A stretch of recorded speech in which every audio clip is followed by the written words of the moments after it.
Let the meeting come to order. I'd remind everybody that the Bruins are playing the 7th game, and tonight the game starts at 7 o'clock. I bet they started on time, and I'm sure we'd love to get home in time to see the end of the game. So I'll do my best to oblige, but things have a way of getting bogged down. But if everyone cooperates, let's keep the meeting moving along.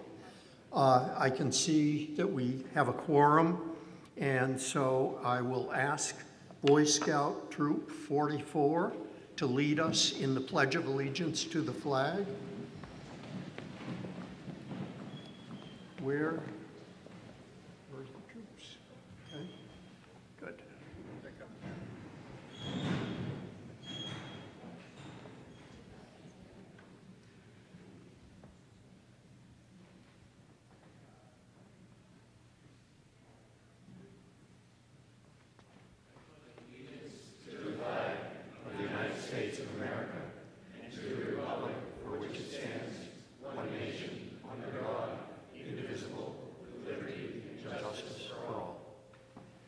Thank you very much.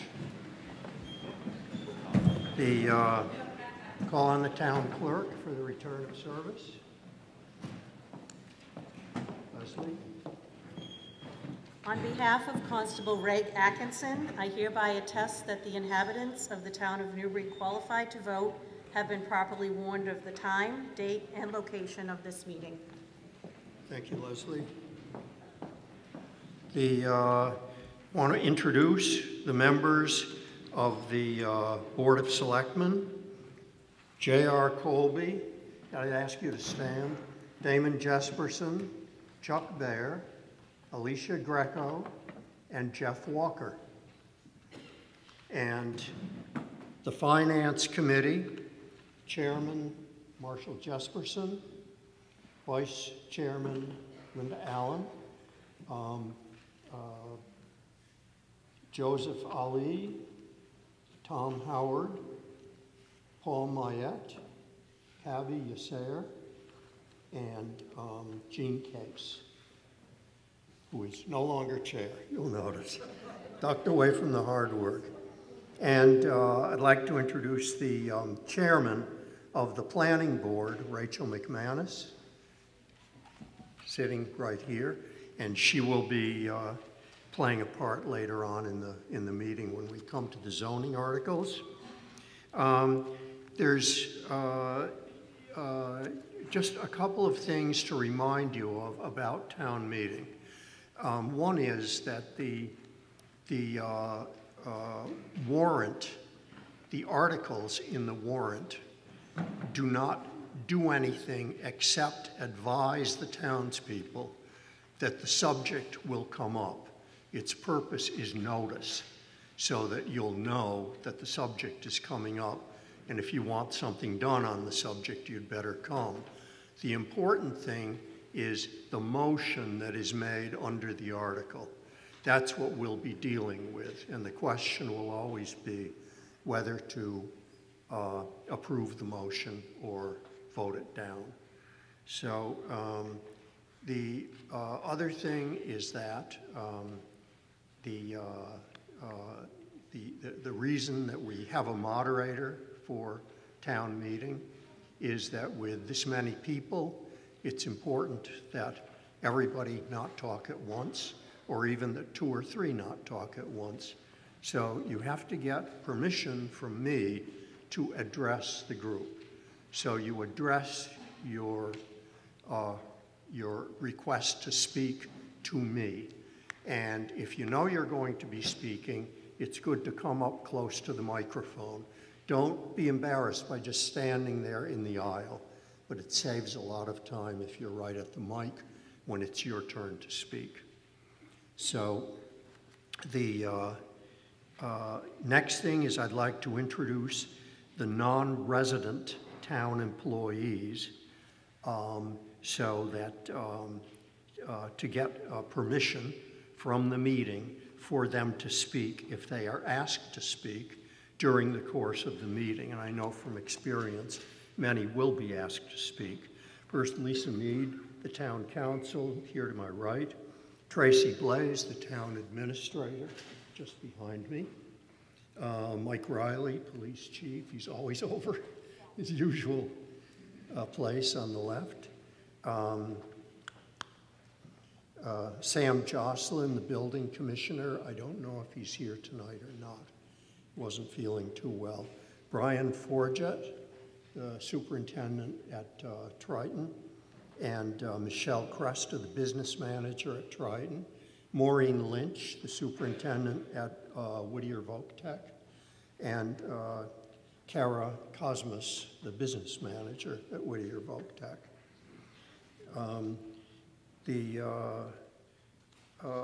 Now we will turn, I think we would, we've all been handed at the door a voting machine. And I want to thank the GDA students, Maeve Forbes and Charlotte Whittier, and Triton student Tyler Godfrey for being at the doors, handing them out to you. And I would like to ask Jessica to do a little run through, an explanation of how we use them. And ultimately, these will be a time saver. So I'll turn it over to Jessica. And thank you very much, Mr. Moderator. I'm Jessica Mancini with Turning Technologies. I hope you're all having a lovely evening. I'm just going to take a brief moment to walk you through how to use these cards, and then we're going to go ahead and practice for 3 questions, and then we'll be on to the meeting. You should have all been handed, if you're an eligible voter, a response device that looks like this. What you're seeing here are your answer option buttons. Primarily for this meeting, you'll be using the 1A, 2B button for your choices. There's a window where you can see what you've entered, and then an indicator light to show you that your vote has been counted. Basically, the anatomy of a voting slide. You'll see in the upper right-hand corner a responses and then a little green light. That'll let you know that voting is open. You'll see the position or article that you're voting on listed there. You'll see your answer choices listed on the left-hand side. We'll start a 10-second countdown timer. So you will have from the time that the article is called to be open until that timer counts down to enter your vote choice for that article. We'll then display the charts. And the number at the top of the chart is the number of votes that each answer choice received. So feeling pretty comfortable? Any questions about that? Okay, let's go. The question was if you press the wrong button and you need to revote, as long as you press your correct answer choice before the end of the timer, the device will count your last vote entered. So if you accidentally pressed B and you meant to press A, as long as you get your vote in before the timer counts down, your vote will be registered as A. So let's go ahead and give this a quick try. Yes? You don't need to turn it on, they're already on. You only need to press A or B, 1 or 2. So here's our first question. The first toll bridge and shipyard in America were in Newbury. Press A for yes, B for no. Voting is open, and I'm going to go ahead and start your 10-second timer.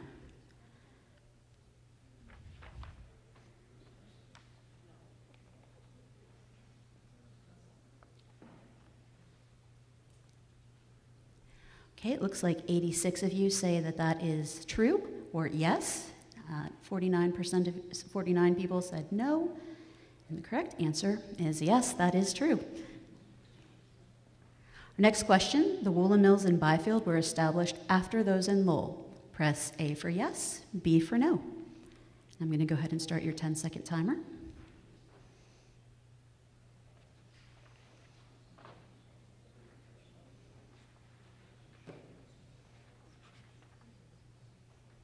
And it looks like 42 of you say that yes, that is correct, and 91 of you say no, that it's not. And the noes have it. That is the correct answer. And our last question. Newbury's annual town election will be held on May 14th. Yes, A, B, no. And I'm going to go ahead and start your timer.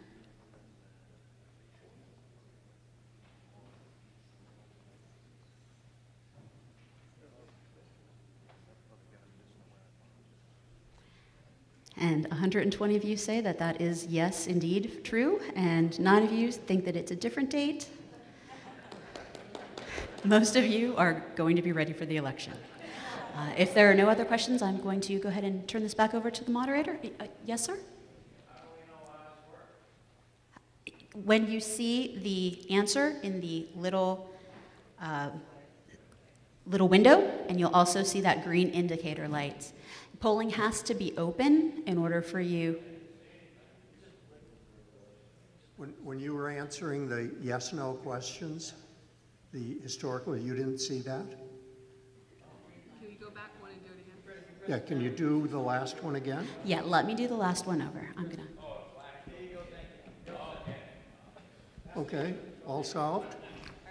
Any other problems? Want to make sure you're used to the technology.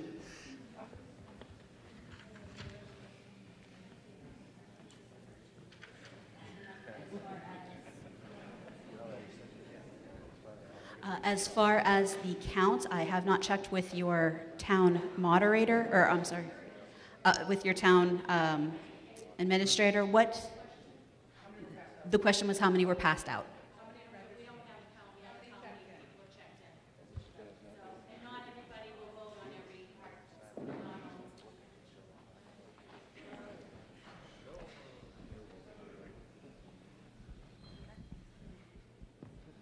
Okay, and we'll, with people who didn't catch the test, ask the person next to you who did hear.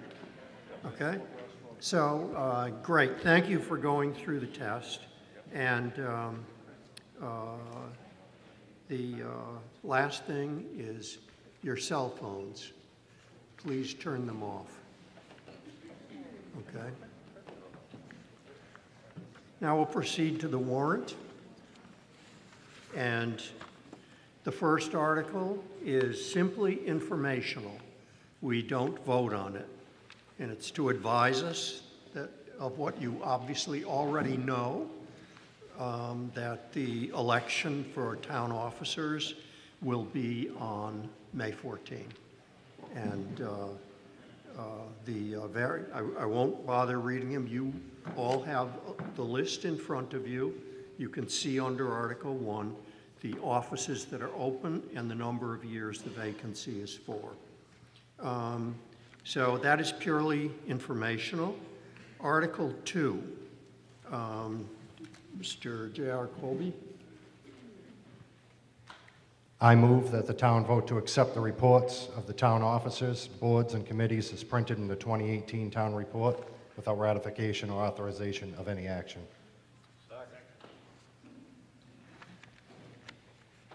Okay, the motion is made, seconded. All those in favor?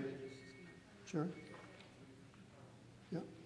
Oh, yes. Oh, goodness, here I am, the one not paying attention. So we're going to put it to a vote. So the voting is now open. No?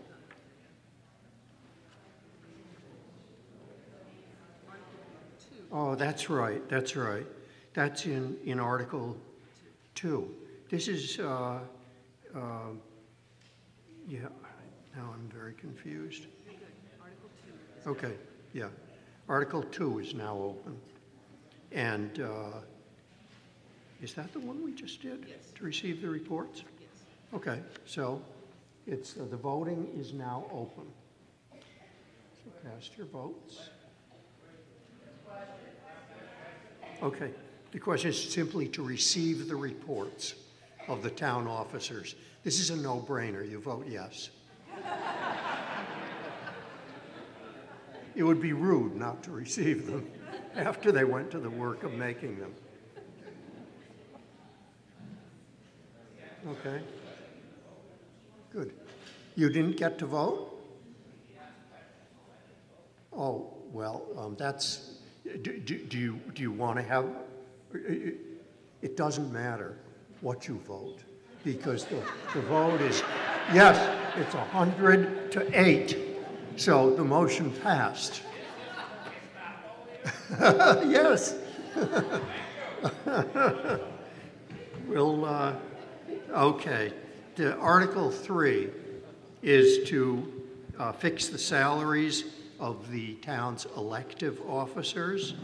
You see the list of the elective officers under Article 3.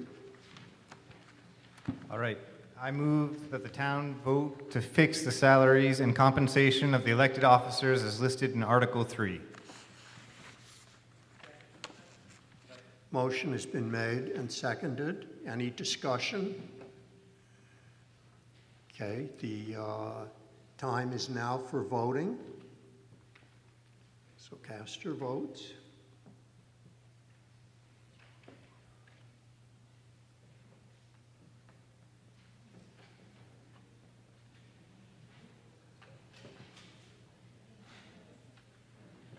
Okay, the yeses have it, 116 to 22. The next article is the, yeah, that's right. We, at this point, traditionally, we pause and get reports. We get a report from the chairman or from someone for the Finance Committee to advise us on what is the status of the finances of the town. So I'll ask the chairman of the Planning Committee, Marshall Jesperson, if he will make that. Thank you, Mr. Moderator. And on behalf of the Finance Committee, welcome to our annual town meeting. Before I go into my report, I'd like to just make a couple of observations because we've been working really hard for the past several years in order to get our town into a fiscally responsible spot. And we've done a number of things. I just want to go over some of the results. What we have done is we have recouped over some of the past errors about $1 million in things that were owed to the town that had not been paid over about the past 5 years. In addition, we've been able to cut costs of operating the town by saving some money, organizing a few things, doing some negotiation, and we've cut our annual costs. We've had a savings of about $205,000 every year from that. And in going out for getting grants to help with things like equipment, especially fire department equipment, we have pulled in another $363,000. I wanted to do just the monetary pieces. Besides that, there's a whole bunch of things that we have done that are, while they have a monetary impact, it's a little harder to do, but they help the town run better. And rather than go through pages of that, I just wanted to give you a feeling of the fact that the people that you have working for you, both the paid town officials and the unpaid committees, have done a job that we've been able to measure and have made the town better for it. So,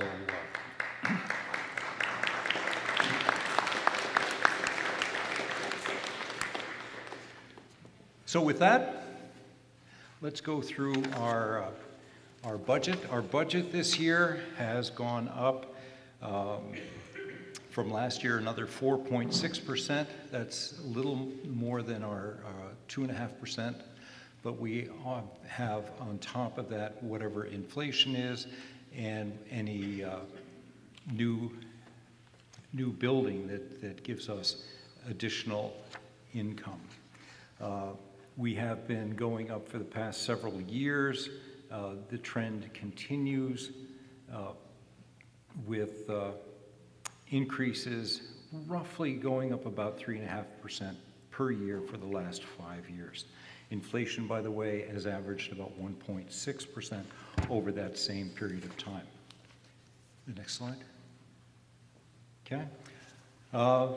This is where our money comes from. You can see that property taxes, once again, is always going to be the bulk of what we get, usually 75 to 80%. This year, we're looking at in between 79 and 80% of our budget is property taxes. State aid, unfortunately, continues to lag behind what they had promised when they had mandated a lot of the things that we have to pay for. So we have to do them, we have to pay for them. They promised they would. Alas, they have not. We have local receipts. Local receipts would be things that we get money for that is not property taxes. Pretty straightforward. And then we'll go on to how we spend our money. Once again, our single largest expenditure is for education. That's something that's common all throughout the Commonwealth. Ours generally runs between 50 and 55%. There are some years where it's been a little bit higher. We're at 50% this year. Next coming in general government. But these are factors that do not change much year to year. We are going down this year in the amount of our debt service as we retire some of the things that we had borrowed money to factor in here. So our next slide. The current funds we have, this gives you an idea of what we have in the accounts. We'll be voting on some of these things tonight. We'll be adding to stabilization. We're not going to do anything with the land sale fund. So this is where our balance is going to be at the start of this. And on the next slide, you can see where we would be if we passed everything. A couple of words about the balances that we have in free cash and stabilization in the reserve fund. While these are not as high as recommended by the state, they have been relatively stable over the past several years. The reason this is important is we will be going out for a bond to build a police station. We will be having a borrowing. And to have a stable reserve and to have a financial house that is in order is going to allow us to have a lower interest rate on the bond rating. It's going to save us money. And so we've been working and to stage this for quite some time now. And good news, that's all we have from the Finance Committee, unless you have any questions. Thank you very much.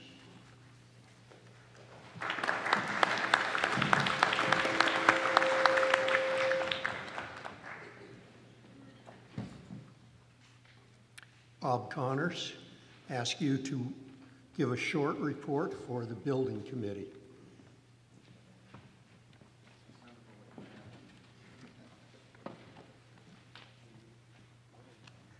Thank you, Mr. Moderator, and members of the Board of Selectmen. My name is Bob Connors. I'm the chairman of the Police Construction Committee, and I would like to introduce the other committee members. Eric Spahn is our vice chair, and John Keller is our clerk, secretary, and Chief Riley he's the boss of all of us.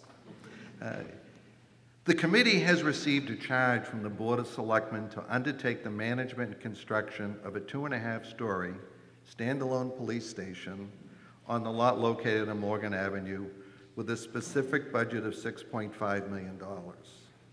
We have undertaken an innovative and efficient approach to the design and construction of a new police station that will address the needs of the community over the next 20 years. The project is currently working through the design development phase. At the conclusion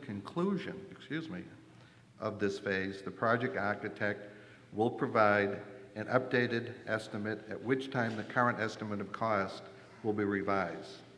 The committee is working on a schedule of alternate bid items, which may be added to or subtracted from the quoted price if alternate methods and materials are chosen. Project schedule. Time is of the essence. It's one of the main things that the selectman has made a clear point. We're targeting August of this year for release of building drawings to start the construction bidding process. September is the target date for receiving these bids and start reviewing who's going to be the successful bidder and start the process of contracts and a notice to proceed. Currently, the committee uses an estimate of probable cost, and it's based on available information. Construction cost, based on $550 per square foot, is $5,170,000. Just for a little empirical reference, back in January of 2016, when town meeting approved $6.5 million, the cost per square foot for building a police station was estimated at $350. In spring of 2018, the committee was using a cost factor of $450. In the spring of 2019, the Merrimack Police Station was awarded, and the bid range was from $540 to $615 per square foot. Now, these are really references. It's not necessarily apples for apples, but it gives you a trend on construction costs and where they're at. After the Merrimack Award came in, we raised our estimate from $450 to $550 per square foot. That one single increase was $940,000. The big thing is we can't confuse what our budget is and what our estimate of probable cost. That's every possible cost that is in a conservative approach. So we've got $5,170,000 for construction, project costs, which includes designer, OPM, testing, $973,500, furniture, fixtures, equipment, security, card access, communications tower, and AV, $759,000, gives you a subtotal of $6.9 million at this time. We're carrying an additional contingency at this time of $662,000, which is in excess of 10%. As the project progresses, as we close out the design development phase, we will have more information, and these numbers will come down because, again, our target is the budget, 6.5. So just to give you an example, if you could turn to the next page. The second page of your packet gives you the various line items that we carry costs for.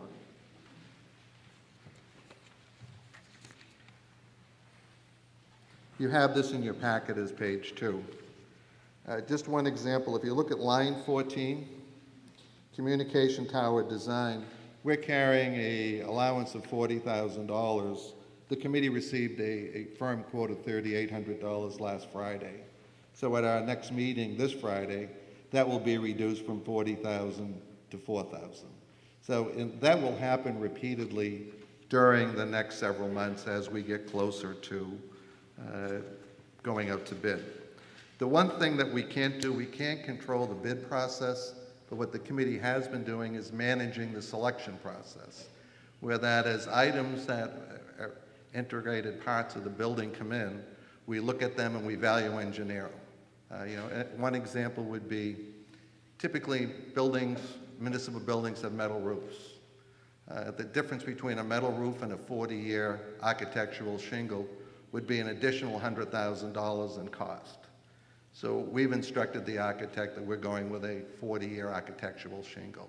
So we can value engineer that now, again, to mitigate what the base bid price may come in at. If we go on to your next page, you have the site plan. This is the proposed site plan. The police station is being located on the lot next to the fire station. It's in the furthest northeast corner. All of the parking is being located on the westerly side, closest to the fire station. Simply for benefit of the neighbors not having a lot of traffic and activity on the residential side, and convenience for polling and parking. Your next 3 pages are 3 renderings that the architect prepared. They're numbered 1, 2, and 3. In the lower right-hand corner, it gives you what the difference is between the 3 renderings. What we'd like to do is take a little bit of a straw vote tonight and kind of get the sense of town meeting on is there a preference for 1, 2, and 3? Any guidance, any one of these finishes or exterior packages will work just fine, and they're all within the same budget price range. But we'd like some guidance on whether we want to go with, we go through item 1. If you look at page, it says Exhibit 1 in the upper right-hand corner. Okay. Wood shingles on the top with a flare, light brown in color, clapboard below with its stone base. You move on to rendering number 2. Shingles on the top with a flare, natural weathered gray, clapboard below with a panel base in off-white. If you look at number 3,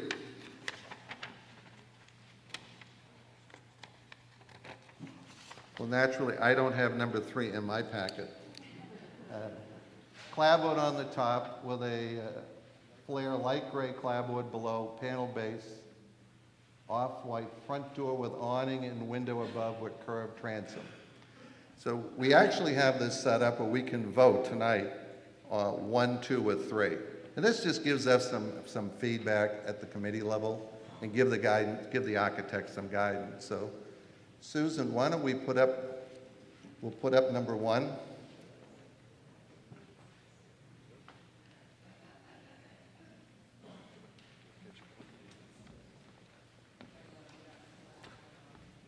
Well, why don't we put up number 1 while they're voting? Or is that going to make it? Okay. Okay. Okay, so we're going to vote on number 1. Vote yes, no, depending on what you like. Yes.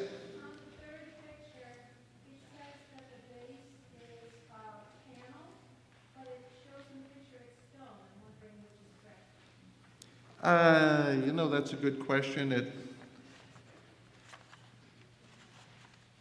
Stone base, panel base. We'd have to pull the picture up actually to.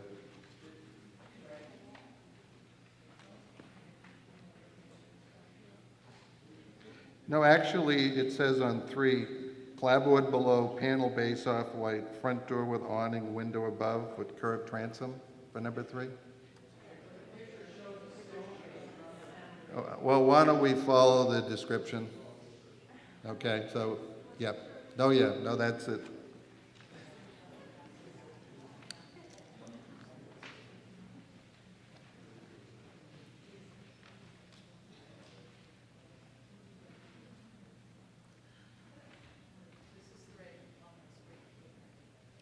Okay, well, I guess we're going to vote on number 3 first. What we want to do is vote yes or no on 1, 2, and 3. So you may vote. We can vote them individually. I think that would be the way.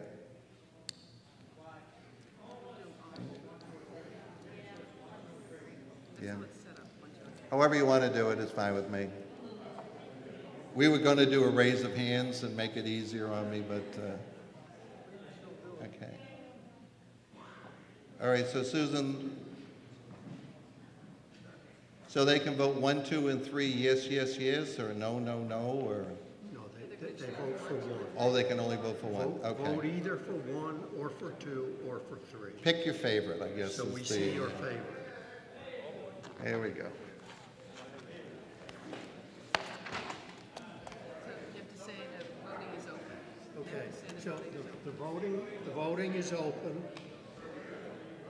What button do you push, though? Okay, the voting is open, so cast your vote for option 1, option 2, or option 3. And we'll just see which has the most positive votes.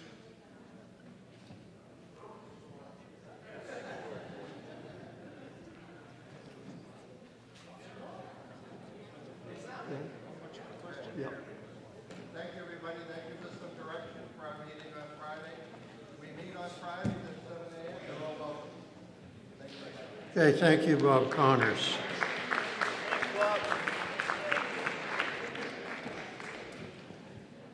Okay, we're moving now to the budget, Article 4.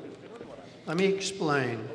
Turn to Article 4, and you will see that well, first, let's get a motion on the floor. Mr. Baer? I move that the town vote to raise and appropriate the sum of $19,766,634 and transfer from special assessment fund the sum of $597,628 as set forth in Article 4 to fund an operation of the town in the fiscal year 2020. Motion is made and seconded. So the item, Article 4, is open now. Now, I direct your attention to the article itself under Article 4, okay? And you'll see that the total budget is broken down into 8 categories, okay?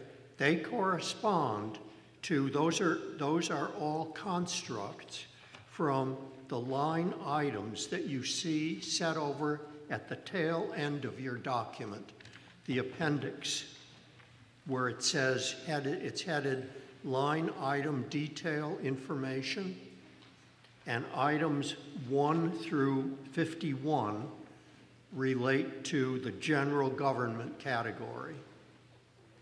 And similarly, line items 52 to 80 relate to the public safety category.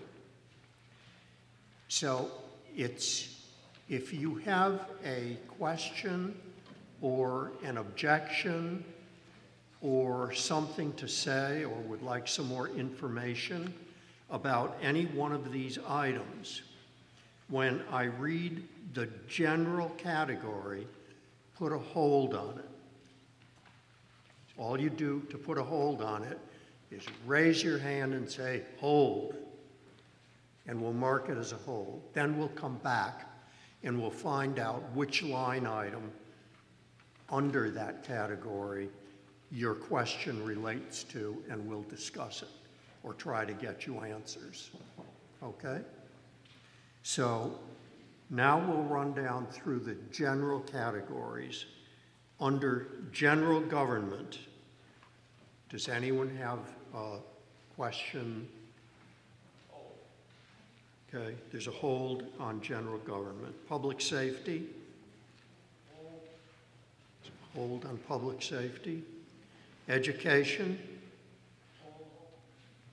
Holds on education. Public works? Okay.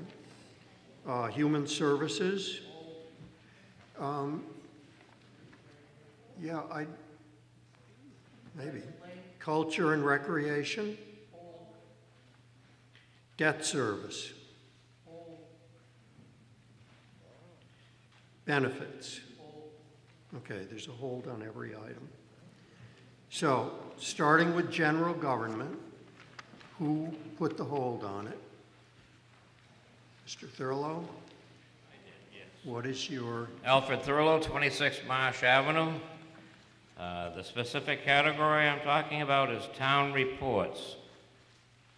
I haven't seen any town report. We used to get a town report. well, it was available right outside the door. There's one right here, which I can give to you. They were in the spot, yeah. Doesn't say town report on it. Says annual statement of receipts and expenditures.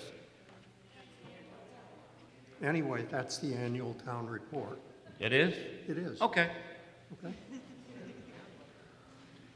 Okay, are there any other holds on on the general government? Yes, the amount on the, excuse me, Jim Moran on Elm Street, the amount we had in the handouts here was 20.3436 million. That's the same as in the appropriations booklet. The amount I just heard read was about $19,000, 19 million, is that correct? I didn't understand the question. Okay, so the total is still 20 million? Well, Yeah. What it is, there were two things that were added up to the 20 million. One of them was a transfer, and one of them was the appropriation. okay, the transfer amount was how much?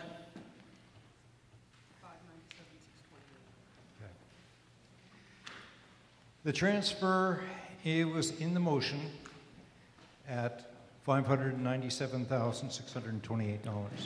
597, 628. 628, and that's coming from where?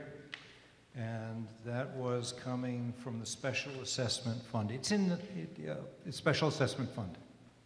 Special assessment. Okay, and the other amount of money? The other amount of money was $19,766,634. 630. Is the sum of those the 20,364,000? I hope so. Okay, all right. I'd like to make a motion on the Article 4. Can I read the motion? Can I pass this out to you? Right. Which line item are you referring to? The answer is all of them. It's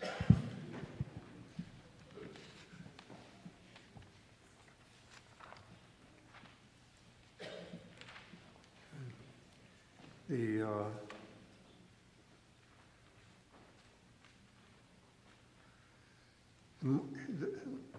would you like Want me to read the that? motion?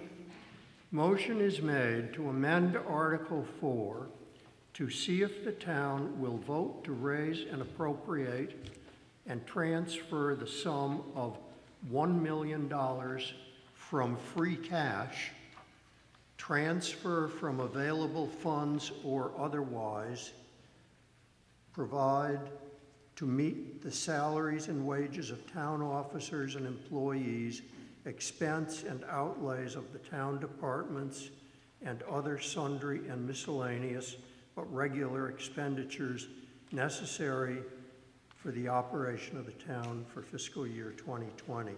Sir, I read it. I read the words. I don't know what they mean. Let me give it to the chairman of the Finance Committee, see if he can make sense of it. Yeah, can you explain what that does? The basic explanation is this, that I'm agreeing to your total of the $20.3 million, but my motion is that we transfer $1 million from our free cash to pay for that, and the rest of it then would be made up on the taxes to the people. So it's to take a bigger bite out of free cash That's correct. in order to hold the tax rate Right. lower. And what the town the town had made wasn't coming out of free cash. It was coming out of, I think, the Special Assessment Fund. But anyway, that's the motion. This would then take free cash, which we've had an average of $1.7 million for the past 7 years in the town. That's what the running average has been. It would reduce the taxes to the town, and it would still appropriate the $20 million that the town needs to run the government for the next year.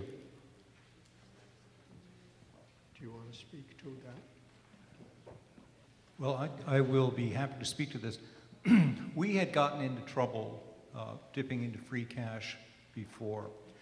And as I had mentioned in my remarks at the beginning of the meeting, we are looking at a borrowing that is going to be coming up pretty soon. And to reduce our reserves before we go into that borrowing is going to cost us more in interest rates when we go through the bonding process. I would recommend against this. While it is possible, we are, I think, in a better position to do a little more than half of that from the reserve fund and the rest from our taxes. I missed, Marshall, what you said about half of what? You had recommended we pull $1 million out of our reserves. We're recommending that we're pulling about $600,000 out of the reserves. The difference is $400,000. What we're trying to do is to keep a stable amount in our reserve fund so that when the bond people look at what we've done and how we've run the town, we can show that we have a consistent and responsible amount of reserves. Now, you're talking about reducing taxes now to increase taxes later is what the effect is going to be. I don't agree with it. Is the reserve fund different than the free cash?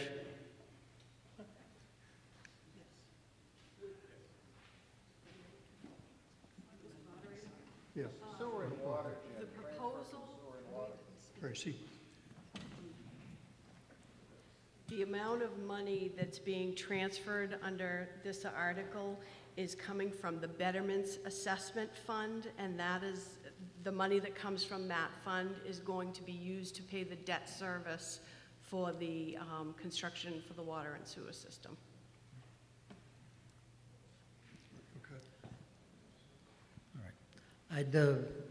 Can we move the vote on my motion, please? Yes, I can.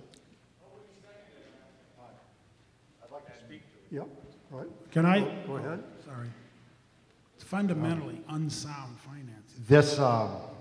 This is a terrible idea. To put it in layman's terms, it blows a substantial amount of our savings in the wrong way, and it's going to hurt our credit long term. Having these reserves in our accounts helps us maintain our excellent credit rating, and where we're going into borrowing for a police station, I also recommend against this. Thank you. Mr. Moderator, may I speak as well? Yeah, yes. The town has a financial policy, and this would be in direct contradiction to what we've set up as our financial policy.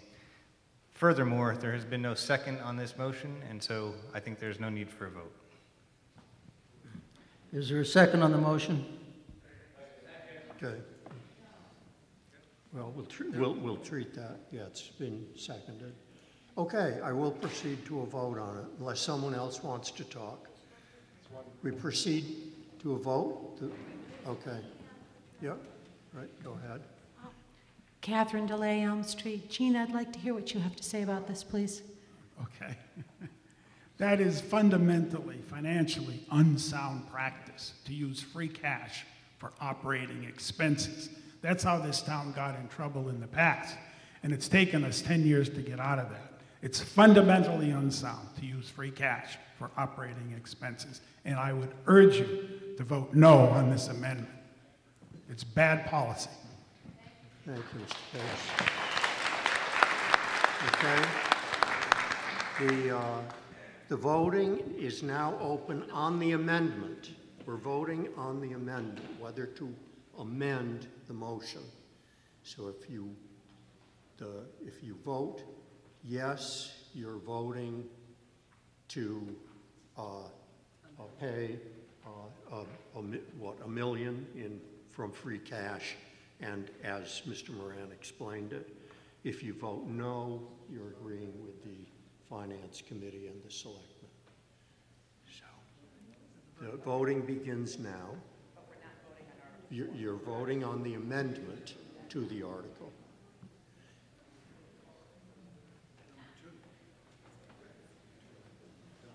Okay. The motion to amend is defeated. Okay. Any other holds on the general government article? Okay. The next one is public safety. And who put a hold on that? Mr. Moran? I put a hold on based on the amendments, so all the holds I've put on, I believe, can now be removed. Okay. Right, they were, yeah, okay. Thank you. Hold, yes, hold on what, public safety?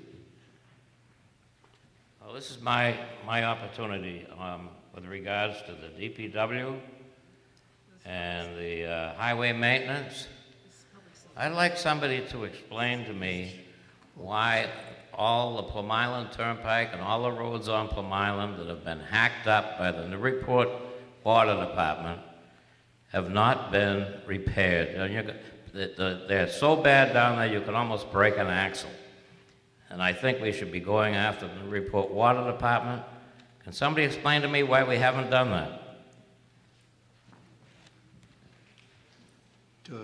In conversation with Jamie Tucolo from Newburyport, he says they're not quite done, is basically the reason for that. Newburyport's going to be tuning some things up. They might have to go back in and look at things. I don't have the details for you because, like I said, Newburyport handles the real technical nuts and bolts of it. But the answer I was told as to, is it time to start doing something to improve the turnpike and in the road, the main road through the island, they said they're not quite yet because they're not quite sure that they're done yet. I agree with that. There's work to be done. Okay. Any other holds on? I think nobody admitted to education, so I'm assuming no further holds on that. And that took care of public works.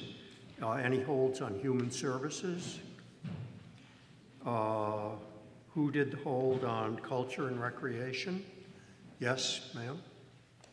No, Mr. Moran, the lady first at the back.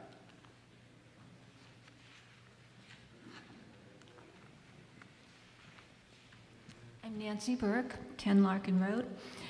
I understand we have 3 ball fields in town and we have an arts center. Could somebody break up how money is being distributed? Seems like a lot of money. Okay, and the money you're talking about is the which? For the culture and recreation. For culture and recreation. Yeah, now there's a breakdown on, if you look at the line items on the back. I couldn't find it. It's 98 through 101.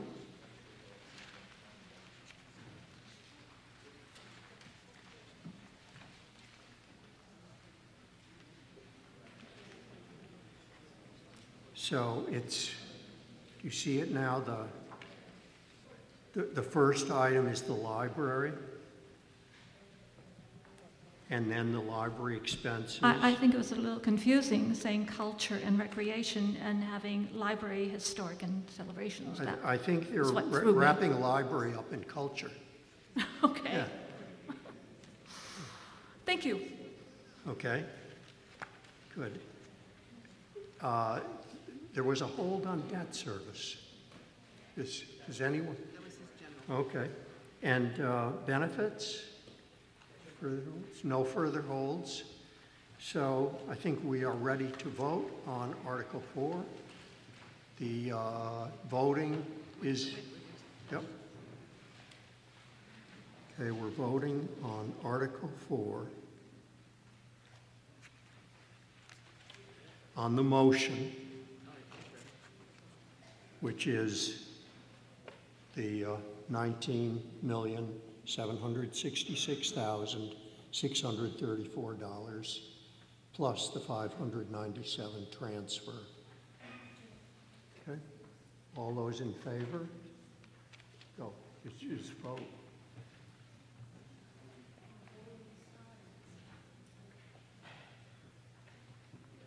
Okay, and Article 4 passes without amendment. Article 5, ask relative to the stabilization fund, I'd ask Selectman Greco. I move that the town vote to raise and appropriate the sum of $300,000 to be added to the stabilization fund. Motion is made and seconded. Any discussion? All those in favor? No, you may proceed to a vote. Okay. Article 5. The voting is open. I'm sorry, why? No, you didn't stand up. Nobody. Do something more, obviously, if you did that, I'd recognize you. Let's hold up. Go backwards. Let Mr. Moran speak his piece. This is relative to Article 5. This is relative to Article 5, and the comments on this are that we should look closely at this because Article 14, 15, 16, and 17 take $227,000 of this money and pay for other things. So although we're saying we're transferring $300,000 to the stabilization fund, effectively all you're doing is transferring 73 if the other articles are passed. And in the public, the voters should understand that this article is directly related to 14, 15, 16, and 17.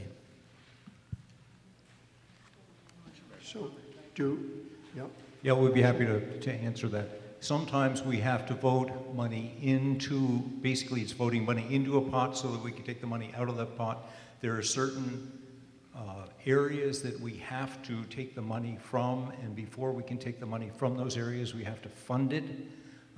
Whether we do it before or after doesn't make a whole lot of difference, and I think we have identified where the money comes from in each one of those articles, so it should not be either a mystery or a surprise.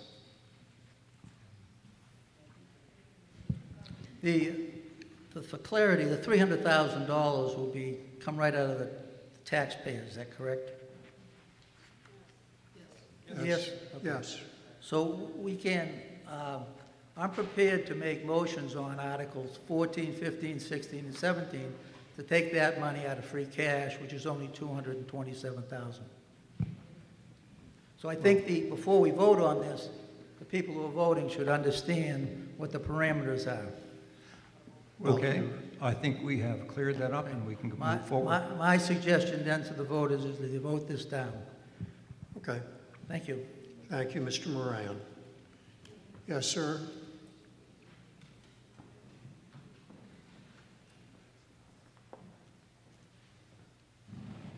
Good evening, John Protopappas, Cottage Road. My question is, where does that $300,000 come from? It comes from the tax rate.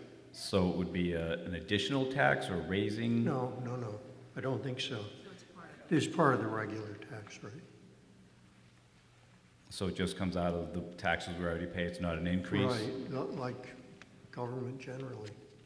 I'm sorry, what was that? As Marshall explained at the beginning, 3/4 of the town's expenditures are paid for out of the tax rate. Yeah, this is all going to come out of, this is not an increase in taxes. This is just allocation of the money that we do have coming in from taxes. Okay. So it's no increase. Thank you.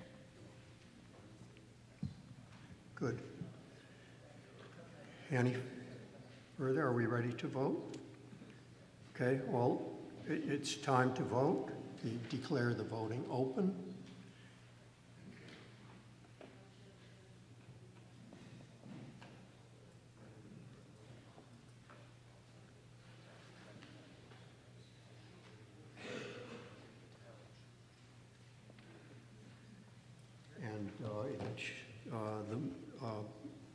Motion carries. Article 6. I move that the town vote to raise and appropriate the sum of $100,000 to be added to other post-employment benefits trust account, something we do every year. Second. Motion is made and seconded. Any questions? Excuse me, pardon me? Right, sure. Sure. Hold up just one moment.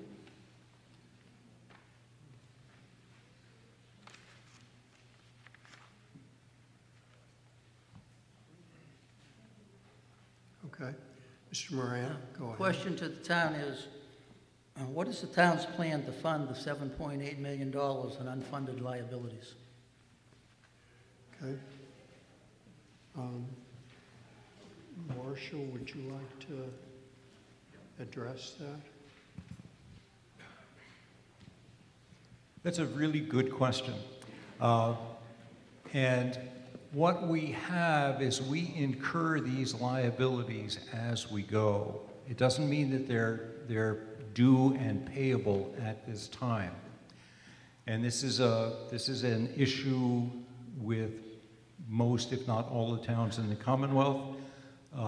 These liabilities are recognized when people, for instance, have pension benefits. They work, the pension benefits are recognized at the time they are working, even though they're payable 10, 15, 20 years down the road. So we are going to show a large liability, and we still have the issue of covering that liability, but it's a liability over a forward-looking period of time. Does that make sense to you?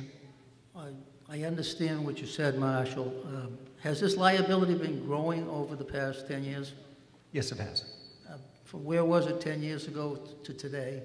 I don't have those figures for you. Okay, but it has been growing steadily, and the forecast would be for it to continue to grow? We address this in what we think is a responsible way, but yes, it is going to continue to grow, and we're going to continue to have to put cash into it.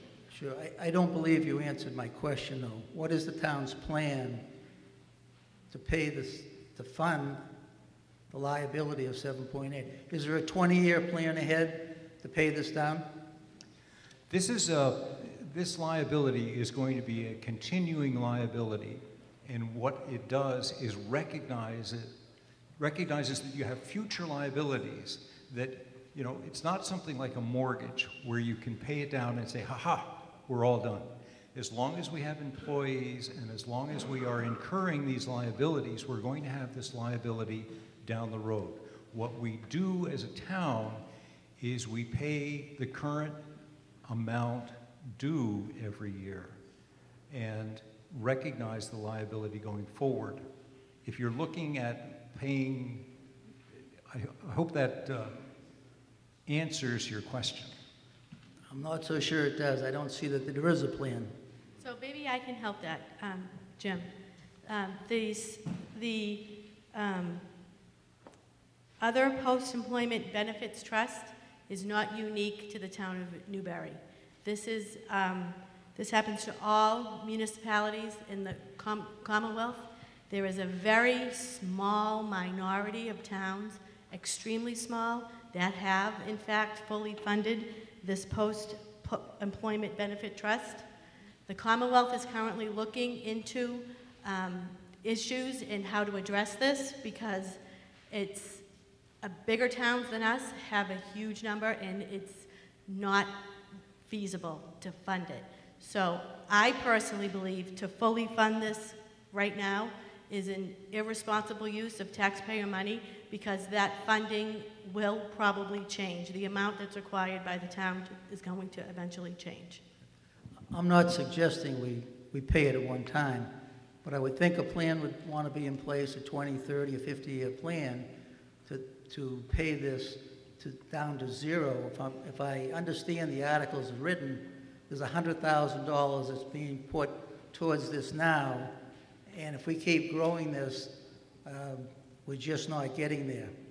And as Alicia said, some towns in the state have zero unfunded liability, and other towns have liabilities that are probably 10 times greater than what we have. What I said was a very small minority, maybe a handful of towns have done this. I'm hoping maybe next year at this time there may be some thought to a plan for this issue. Thank you.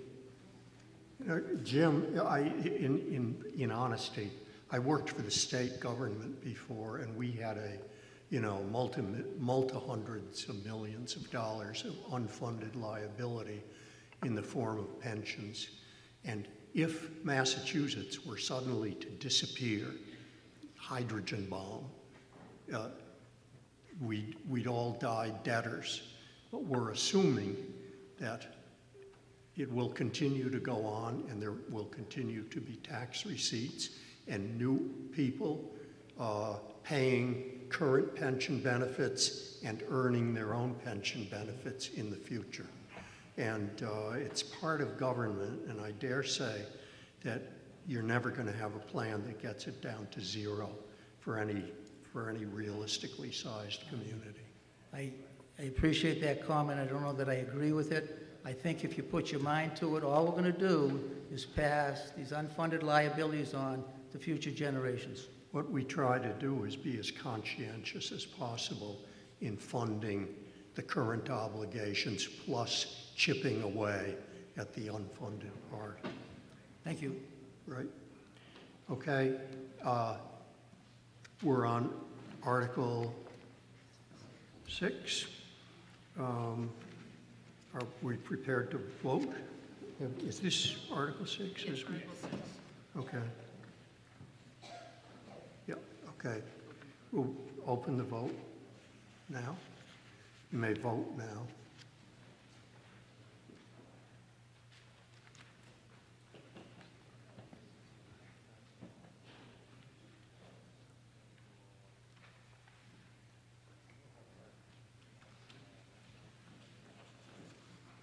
Okay, the motion passes.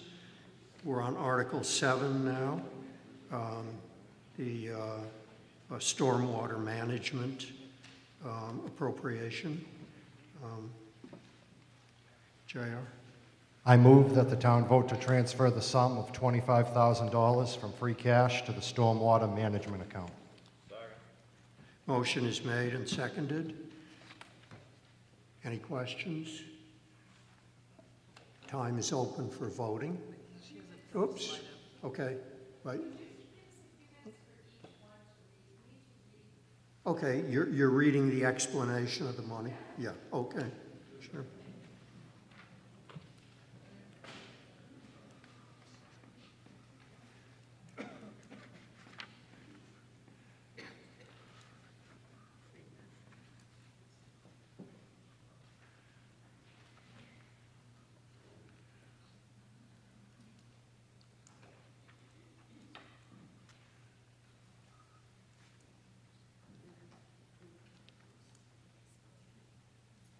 Okay.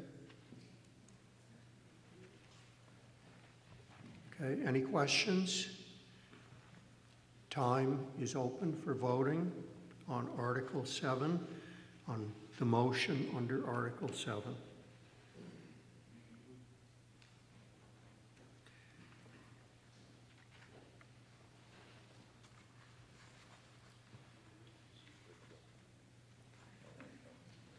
Okay, the motion passes. Under Article 8, relative to the cable television PEG access special revenue fund. I move that the town vote appropriate the sum of $112,000 from the receipts reserved cable television PEG access special revenue fund to support PEG access service and programming. Okay, the motion is made and seconded. The floor is open. Mr. McDonough?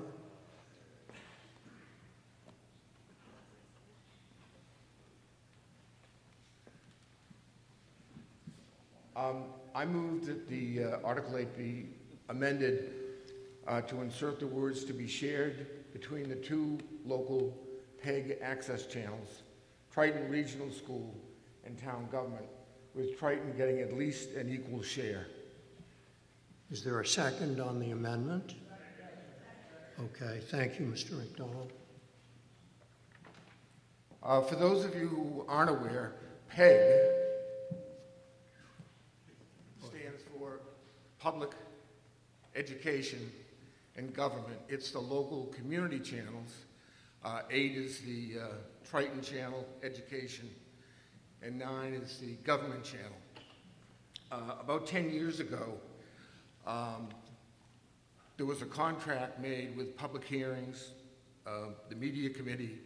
I'm the former chairman of the Media Committee, put together a contract to fund the 2 channels, and it would be paid for all by cable subscribers. There's no taxpayer money here. So for those of you who don't have cable, it's not your money.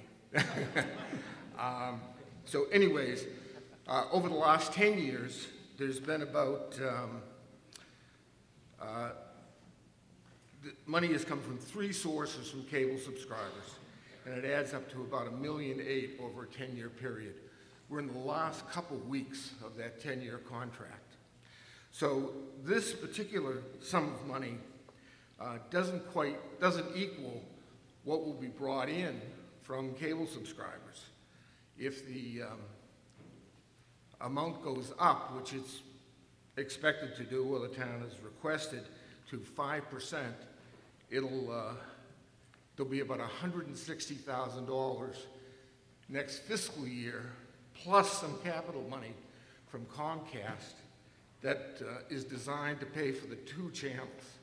The intent 10 years ago was to have this money be funding for both channels. There's been almost no funding for Triton, so this is an effort to have Triton pay for broken equipment, be able to replace and get some new equipment for the kids, and essentially to bring some equity to the funding that was the intent in the contract that the selectmen made with Comcast, and that was part of a series of public hearings and agreement that was done 10 years ago. So we hope that, I hope that people support the amendment. This will allow Triton to fix the broken equipment. Right now they can't do live programming.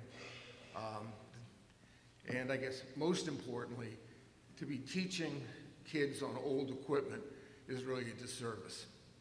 Because in order for them to learn properly, to be able to use video, to get into college, to be able to do sample videotapes and shows, they need to have the right equipment to do it.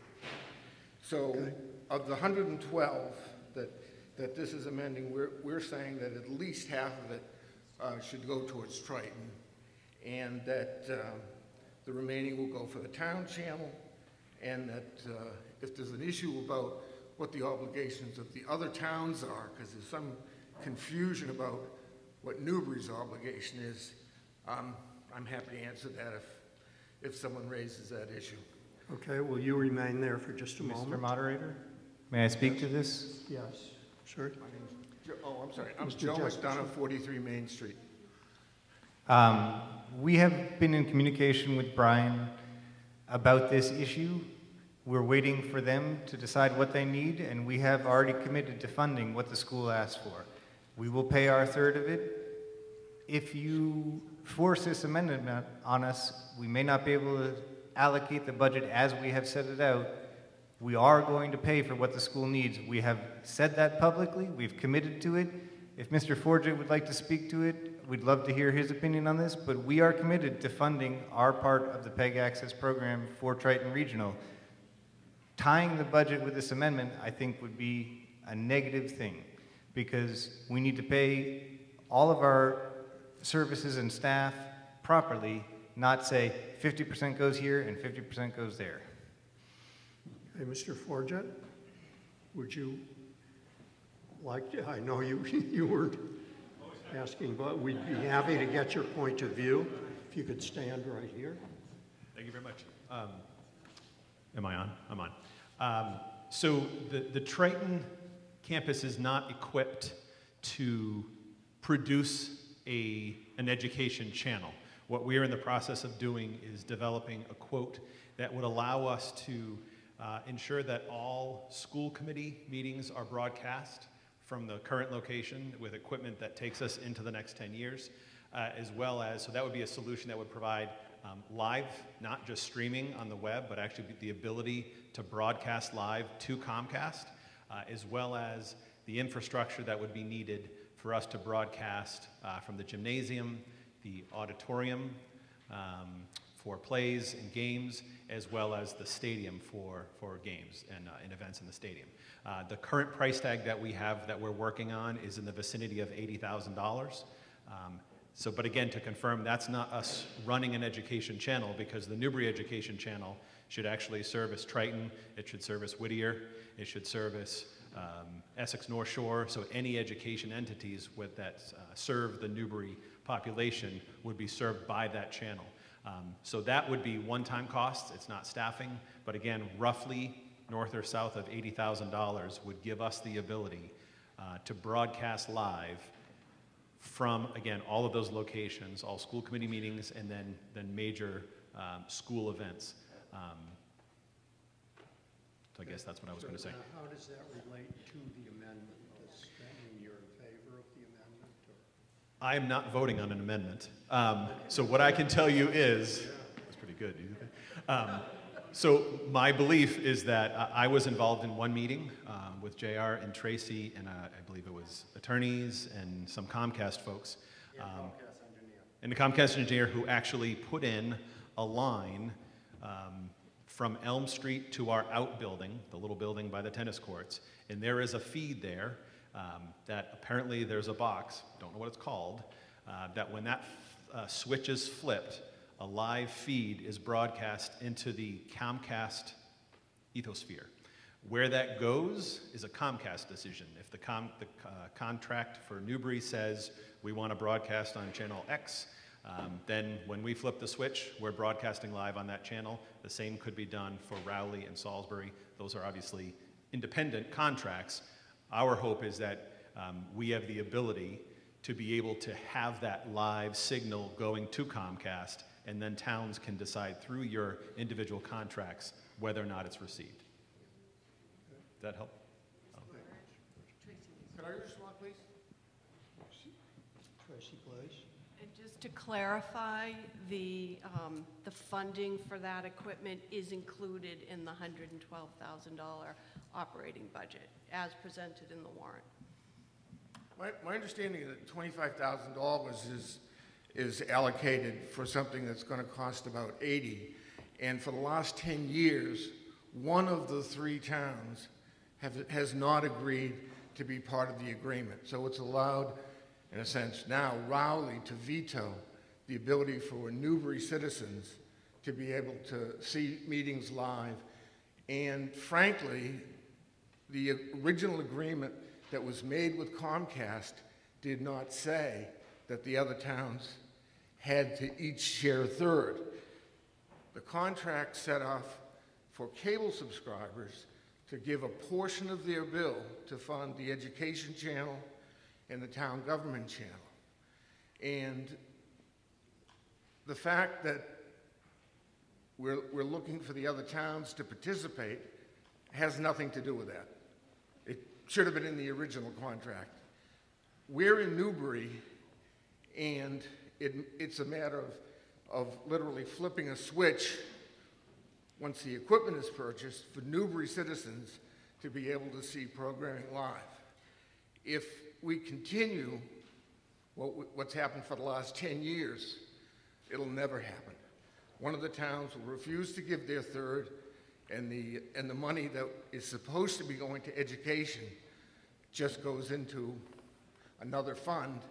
It has to be used for community television.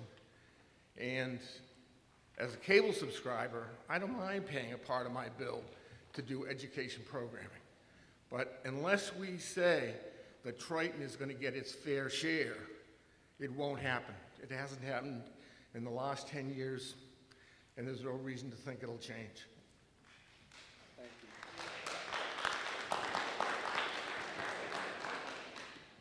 I don't know if that, there's a question there, but just to respond to that, so the cost, again, we're finalizing the numbers, but if the number is $80,000, we're not able to piecemeal that. So to your point, if we're not able to get the full funding, that is correct. We won't be able to produce that money is our ability as a campus to produce a live signal to Comcast. There's nothing exclusive for Newbury. It's then the contract of whether or not your contract requires that overrides, that's onto your education channel. But that is an accurate statement, that if we don't have the 80,000, we then don't have the ability to produce the content and the live feed. Sir? Mr. Mike Doyle, 6 Morgan Ave, Newbury. For the last 5 years, I've been a special ed IA. One of my children, one of my students, okay, spent 3 years in VTV. I'm telling you, this program was underfunded, and let's do it for the kids in Newbury.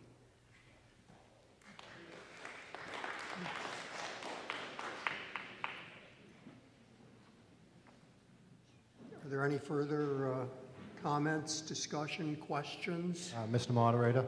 Yes.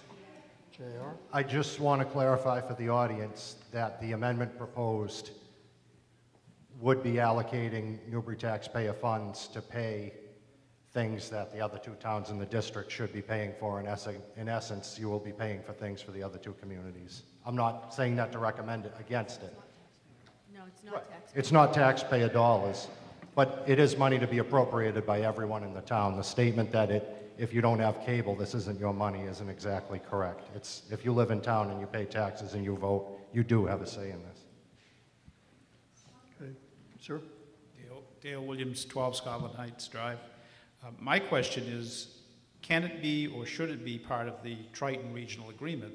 If one of the 3 towns is not coming up with the money every year, shouldn't this not be included in the Triton Regional Agreement to say, I mean, this is an education initiative, part of the Triton Regional Agreement, so if Raleigh doesn't want to pay the money, we need to put a section in the Triton Regional Agreement that forces their hand. Hi, Dale. Is this on? So, it is on. I do not disagree with your statement, Mr. Williams. We have been attempting to modify the regional agreement. This is my 24th year in the district, my 14th year in central office, and we have yet to complete a full, not to say renovation, but a full amendment to the agreement because it requires all 3 towns to amend a regional agreement. So we have a current round of edits that have been in process for 6 years. There's a couple sticking points. We're working on those. But certainly we could, and that's not a bad thing that become part of the regional agreement. But I think that is a lot easier said than done. I think originally, 10 years ago with these contracts, the theory was to create a separate cable access that was for the 3 Triton towns, and it would be housed at Triton, there'd be public access. That had 6 years of work and effort, and ultimately it wasn't supported because it has to be supported by the 3 towns. Salisbury's in a very different scenario where they have their established 501c3. Raleigh is in a different scenario where they have Comcast and Verizon. So it's a very complicated matter. Thanks.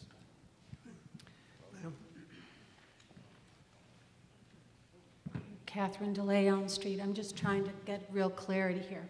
So the equipment you need is a one-time expense of $80,000. You have just stop me when I'm wrong.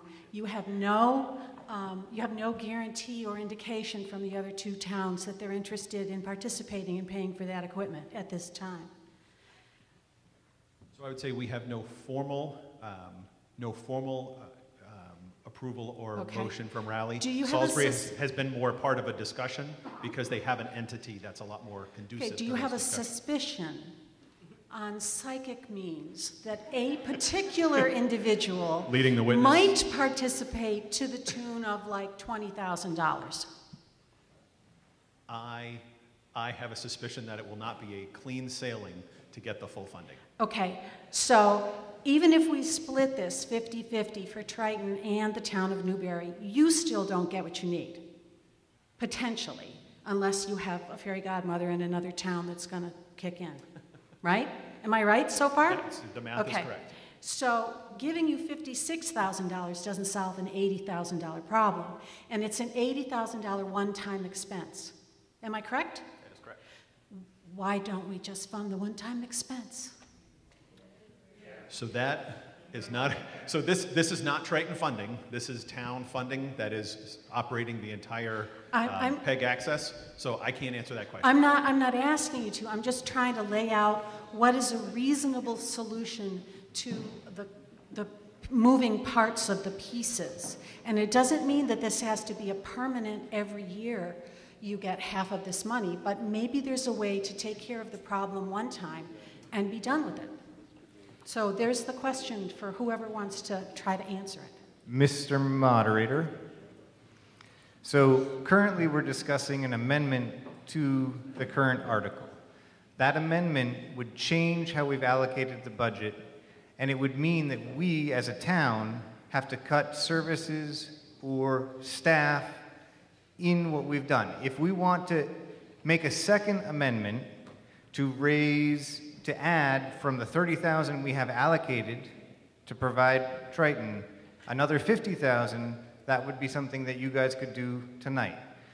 Currently, I would argue that we should not pass the second amendment, this amendment, not the second amendment, because we've just brought on a new staff member. We may have to cut her if 50% of this $112,000 goes. Yes, she's sitting over there. If you want to fire her, you can pass this amendment. If the town would like to provide all of the funds that all three towns should be providing from the PEG access, that would be a separate amendment that we could entertain afterwards.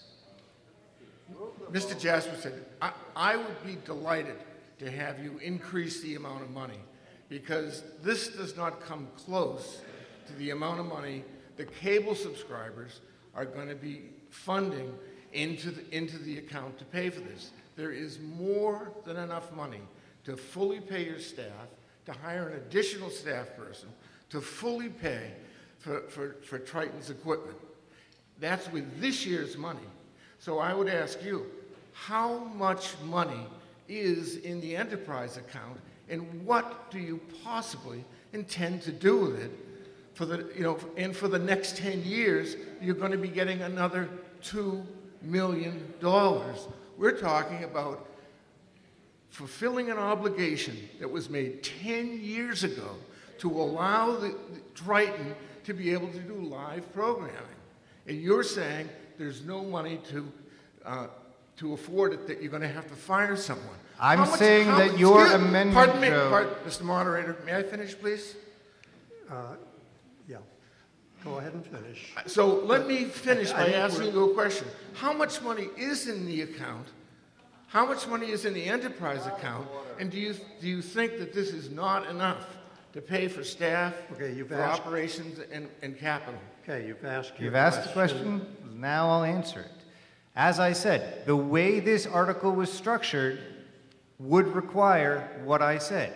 I said we can make an amendment, we do have enough money. The reason that we have done what we have done in the past is as part of a three-town thing. We can take on all of the burden at this meeting for the other two towns. The amount that is in the account, I don't know right now, $650,000. Part of the reason, $650,000. Part of the reason that we have not used that fund is because it was hoped that the town would be building a new town hall or renovating a town hall and be able to put a public studio. Hold on, you folks. have been a part of this committee, and I know the design. And it was there, and that's what we were going to spend it on. You can boo it all you want. The studio was in the design, and you guys turned it down. Where and when we build that studio, which is also part of our Comcast contract, is up to the town and will be done at the town's behest.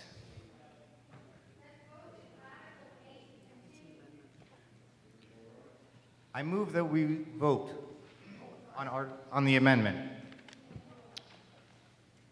I think it's time to vote. No, Mr. Moran? How much? You're bringing up a new subject? Excuse me, no, this is the same subject. How much annually do we expect the town to take in from Comcast? What's their contribution every year to this account?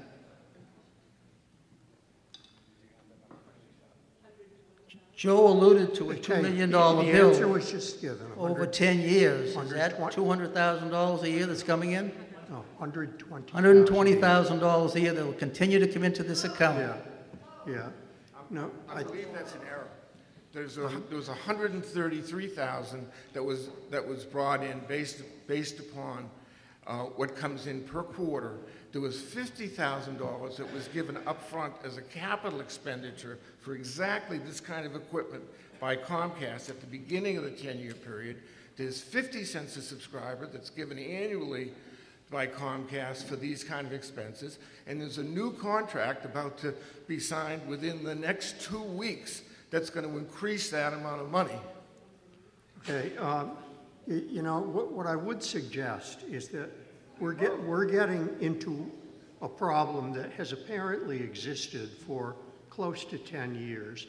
We're trying to work out the details of something that is not envisioned by the article we're voting on now. This is the sort of thing that should be worked out before town meeting and been given its own separate article in a warrant that asks for a comprehensive solution to the problem, not based on a last-minute amendment and subject to a lot of bickering as to what the true figures are. With all due respect, Mr. Moderator, I think we do have a policy issue here.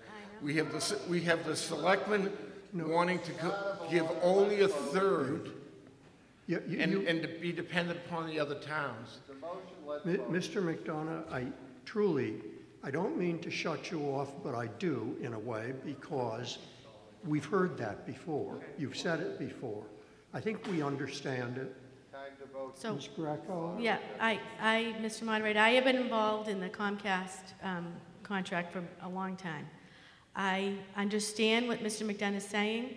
I support Triton, getting Triton what it needs so that our residents can watch their own students from Triton. But to take this $112,000 and split it halfway, I would be detrimental to the government programming piece, so I don't recommend we do that. I am in favor of a second amendment allocating more money to Triton to get it what it needs, understanding that Newbury may be funding a larger portion of, if you want to call it, the 3 towns. But as Superintendent Forget said, once they flip that switch, only Newbury residents will see that Triton channel. We're not going to allow the other 3 towns to use our stuff, so to speak. And I am of the feeling that they're all our kids, and Triton is our schools, and we have the ability to pay this from this enterprise fund, and I support it. Okay, the question, yeah. So I'm just trying to get clear on a point of order. Oh, no? Okay, no, point of order. Let's hear it. So if we vote on the amendment that's on the floor and we say no or yes, then can there be another amendment after that one? Or do I do another amendment now? I don't know how this works. I don't know, no, another amendment. It would be after. We've got to get rid of this amendment first. Okay, Mr. McDonough's amendment is what we're voting on now. Are we in favor of the amendment to the motion or not in favor? Is the machine set up? Okay. A yes vote is in favor of Mr. McDonough's amendment. A no vote rejects it. Time to vote.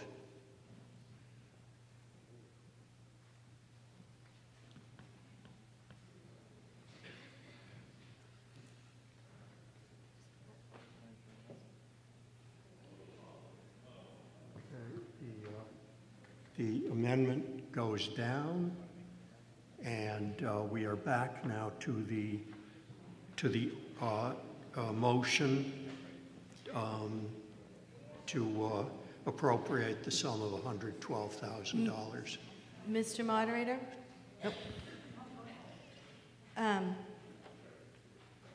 I move that the town vote to appropriate the sum of $112,000 from the receipts reserved cable television PEG Special Revenue Fund to support PEG access service and programming. That's the motion that's on the floor now. I would like to amend the motion on the floor to increase the amount by $50,000 so that the town of Newbury can fully fund the Triton regional needs.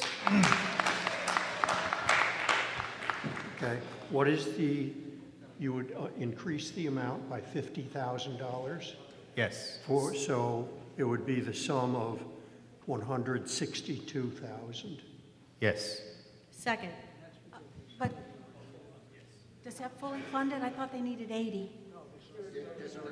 Oh, okay. We already have 30,000 allocated within what we did. I'm increasing it 50 to get to the 80 that Triton would need to throw this proverbial switch.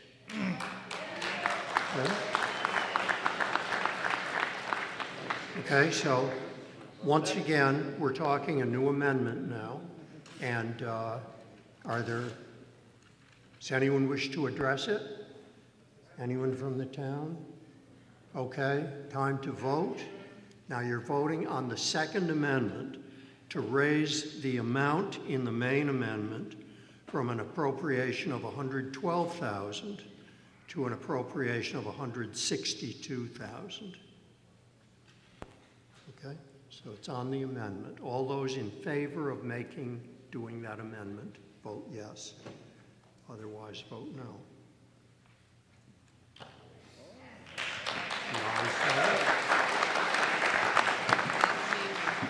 Mr. Moderator, I would like to speak to this. I want to thank everyone here because I have worked since 2012 to get Triton to be able to have us in Newbury watch our kids on our station. So bravo. Okay. We still have to vote on the main motion as amended. All those in favor of the main motion as amended, go ahead and vote. All those opposed? Yep, what? Okay. We have to wait just a minute. They're plugging it in. It's Article 8.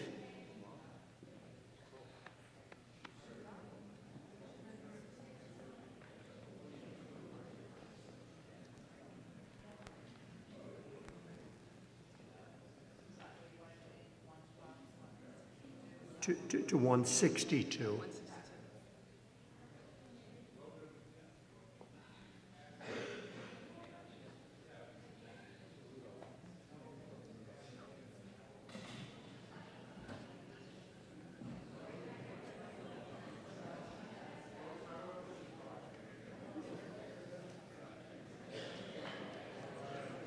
Just as a...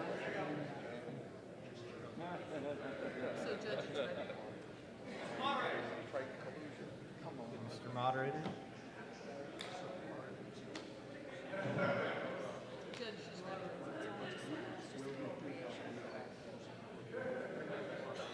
Call the vote, please, Mr. Moderator. Okay. Okay, open it up for voting. All those in favor of the motion as amended?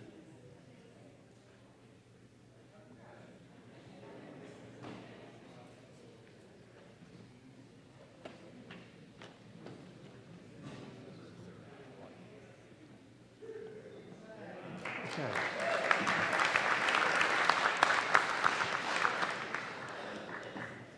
Okay, we're up to Article 9. Before we start it, does anyone know how the Bruins game is going? We won? 2-1? Are 2-1 which way? We're losing? 2-1 Bruins. 2-1 Bruins. Is it? No, I thought he said we're losing. He said 2-1 Bruins. Okay. Score is 2-1. We're either losing or winning. I guess we're winning.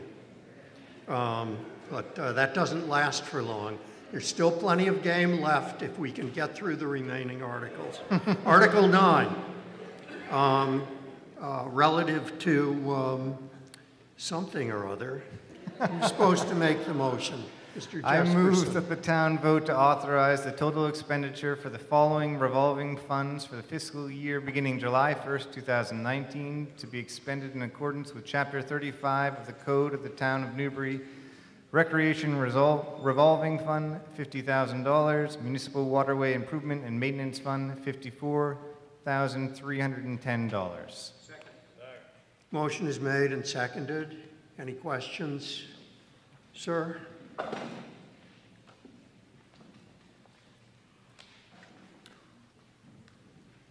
I just got one. I'm just kind of wondering where we're at with everything going on down at the town landing. If there's an update, I know the docks are being built, but when will it be completed? And, you know, do we have a sketch of anything, what it will do?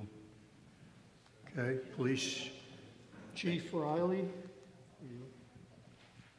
All right, an update on the docks. We have, obviously, if you've been down there, you've seen the concrete ramp has been installed. I'd like to thank the Highway Department, the unbelievable workers, did a great job. We got permitted for a floating dock system, so we got rid of the pier. All the docks that are, the additional docks are being built right now.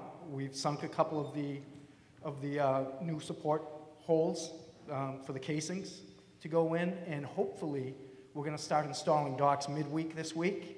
And what we're going to do is, because the angle has changed, we're going to install the docks straight out, and then we're going to install the river docks, and then the gaps. We're going to build docks to fill in those gaps.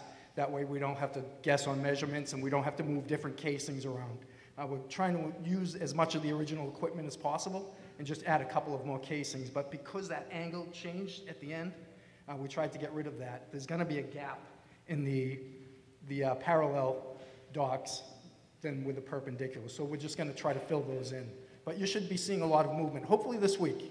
I know Jim Valonis and Dan Brown, who, if any of you know Dan Brown from Parker Street, he has done yeoman's work putting together the docks. He's one of our assistant harbor masters. He's also a carpenter by trade, and he has put in his own time and effort, and he's done a spectacular job. So if you see Dan down on the river, thank him for me. And that's the update. If anyone else has questions, I'll be in my usual spot. Come and see me. Chief, thanks very much. Okay. Any further comments, questions? Hearing none, be ready for the vote on the motion. Ready? Okay. Time for voting.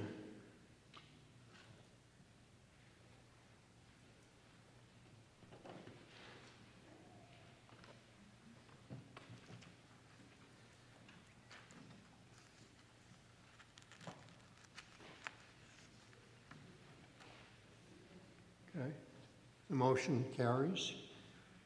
119 to 3. Up to Article 10, relative to the ambulance funding. Mr. Bayer?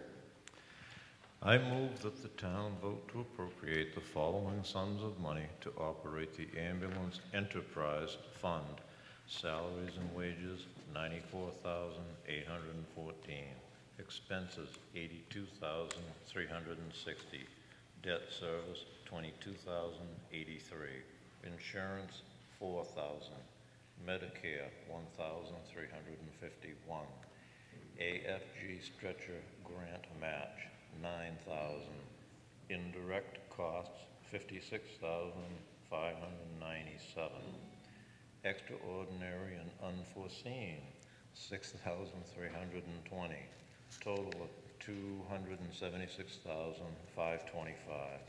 And further that 557,520 be raised as follows from department receipts, 276,525. Okay, the motion is made and seconded. I think I'm correct in saying this is a self-funding, this is self-funding money from the charges made for the, under the medical insurance and whatnot for the use of the ambulance. And so, does anyone need time on this for reading? Or, okay, all those, time for voting then? Voting, be sure you can vote now.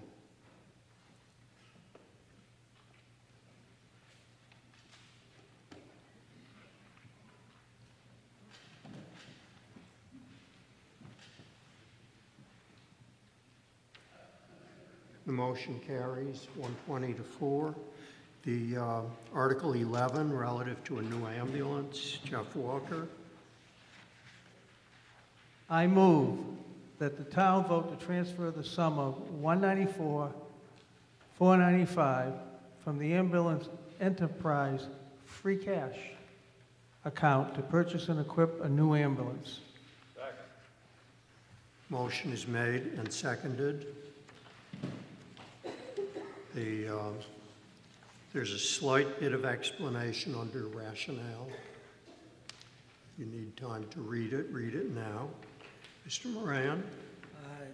Question, what is the current balance of free cash in this account? If anyone knows. Tracy? $194,495.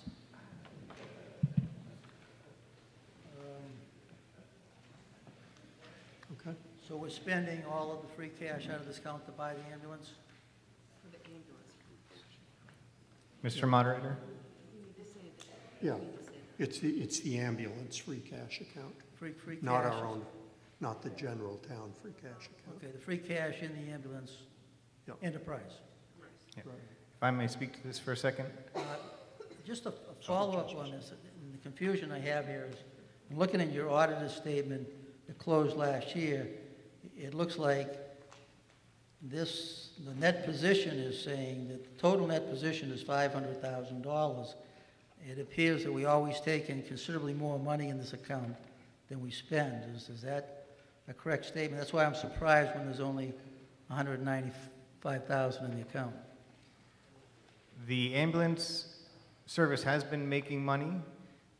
We're very proud of them, and the chief can probably speak to it much more eloquently than I can. But the reason that they have the funds to buy this ambulance is because they do take in more than they need each year. So it's only 3 years old. And so over the course of 3 years, they've made the money to purchase a new ambulance.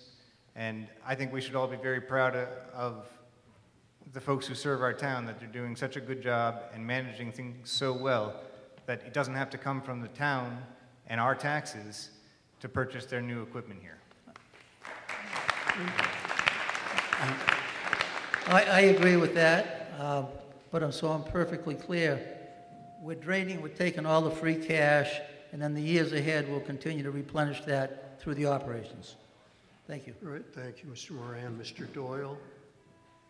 I'm more concerned about staffing than buying another ambulance. What happened the other night in Old Town was a sad situation. We had a fire, and because people used the 911 to call, there's nobody in either station at night after 11, after 5 in Byfield. So what happened was they call 911, they don't get the town, they get Middleton. Middleton has to explain where the fire is. Then they have to call Old Town. Old Town now has to call 2 on-call paid firefighters on the island. They now have to get out of bed and drive to Newbury and then put out a fire. The house went down after the boat exploded. It was a very sad situation in my neighborhood.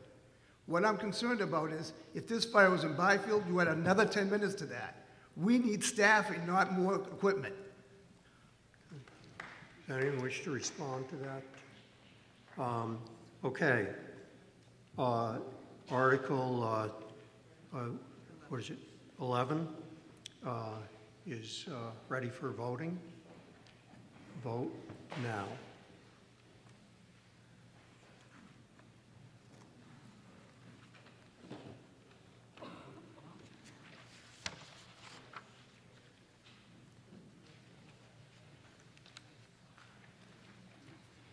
Okay, 100 versus 17. The motion carries. And we're up to Article 12, transfer for a new town hall server. Mr. Colby?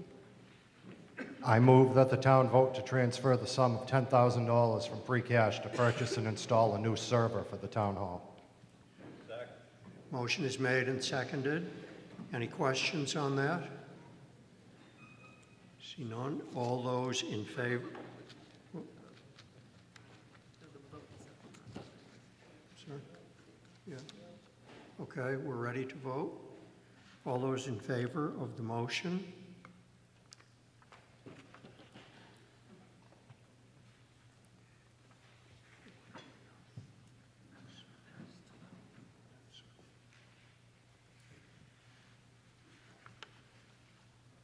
Those who are opposed vote no. Okay. The vote is, it passes by Article 12, 108 to 9. We're up to Article 13, transfer to install new locks in the doors of the Newbury Elementary School. Mr. Jesperson. I move that the town vote to transfer the sum of $56,000 from free cash to purchase and install new locks on the doors of Newbury Elementary School. Motion is made and seconded. Yes, Mr. Moran. Question, how many locks are we talking about? Does anyone know how many locks we are talking about? There's several questions. How many locks? Are they bulletproof? And how many deadbolts per door will there be? This would equip every classroom in Newbury Elementary. I do not know off the top of my head how many classrooms it is, but I had a good discussion with Fire Chief Doug Janvrin about this. And in a nutshell, what this does is, in the event of an active shooter in a classroom, or in a school, if the teacher was incapacitated, this would allow the children to let themselves out of the room if they needed to. It's much like your newer vehicles, where if your door's locked, you just pull that interior handle and it automatically unlocks the doors, where like old cars, if you lock the door was locked. So this is a safety measure to allow our kids more capability and safety. I do not off the top of my head know the number of My classrooms. concern would be bulletproof. If a shooter came in and he shot out the deadbolts, would he still have access to get through to the classroom? If the answer is yes, that would happen, then these effectively won't be working.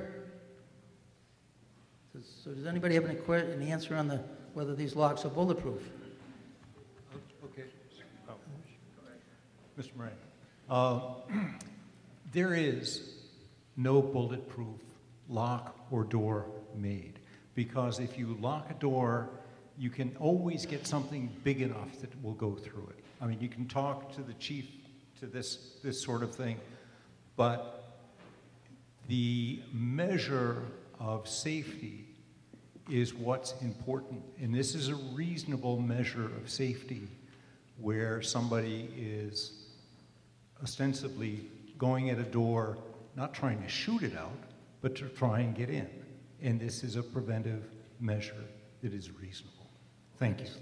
Are there any glass lights in these doors? Are all the doors solid, or do some of them have glass lights? Chief. All right, Mr. Moran, every classroom door has glass in it in this building. Unfortunately, when this building was made, the problem of active shooters wasn't even dreamed of back then. So as far as school safety goes, this is a very safe building. However, every classroom, with our Alice protocol, and I am 100% in favor of this amendment, by the way, it's a good thing that's going on. The fire chief and I have discussed this at length. Part of our Alice protocol is an enhanced barricade for classrooms. If there was an active shooter in the school, we barricade the doors. One of the things that we do in an advanced barricade is bolt the doors.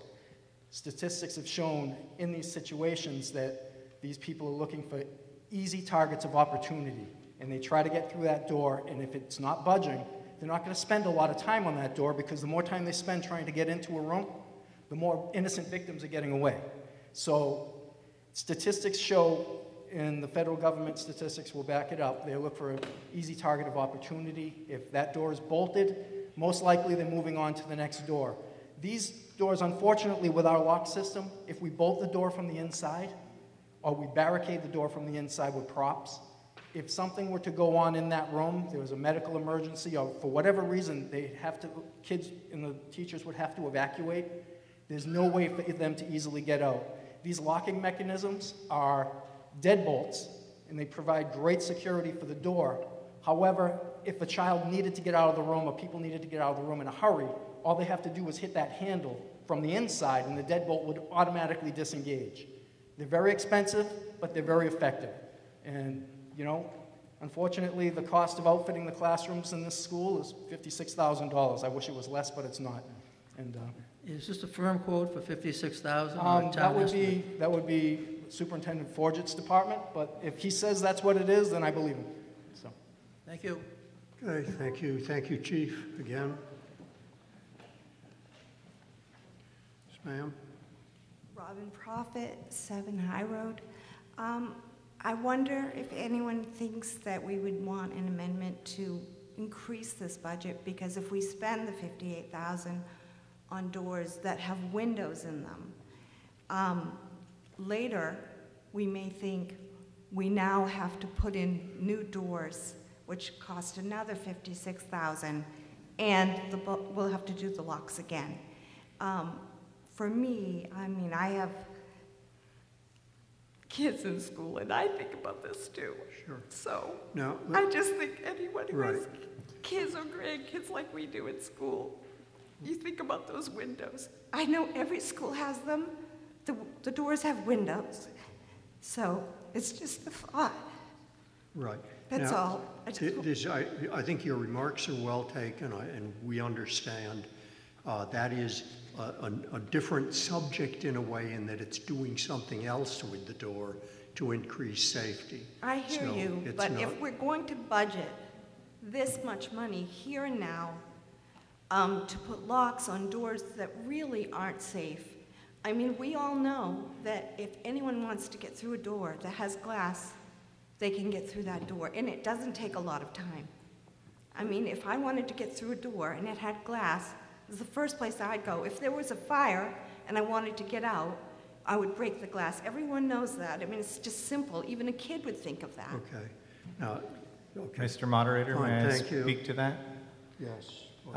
The lock and handle mechanisms are exchangeable, so should the town decide, or the school district, that we should be replacing all of the doors, we can take these newly purchased handles and put them into new doors at very little added expense.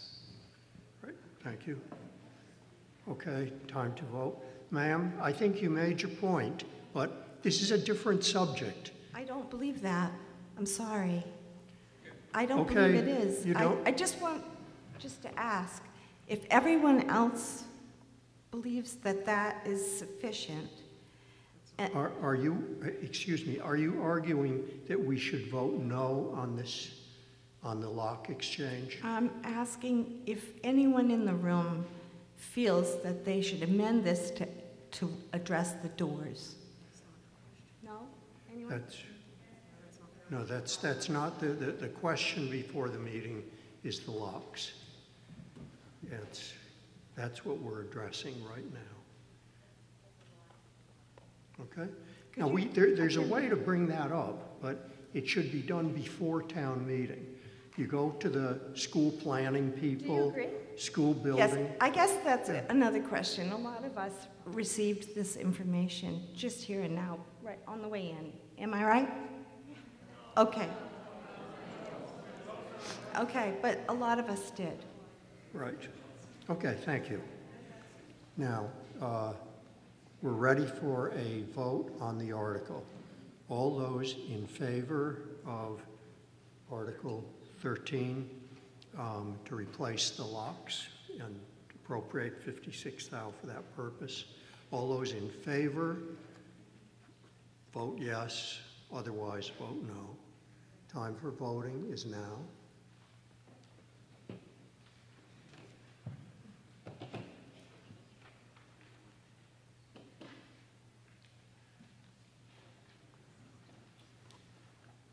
The vote is 118 to 7 in favor of the motion under Article 13. Article 14, relative to purchasing a sander. Mr. Bayer. I move that the town vote to transfer the sum of $15,000 from the stabilization fund to purchase a sander. Because we're taking money out of the stabilization fund. Okay. Because we're taking money out of the stabilization fund to fund the purchase of the sander, we require a 2/3 vote. I think the town, time for any questions? Time for voting is now.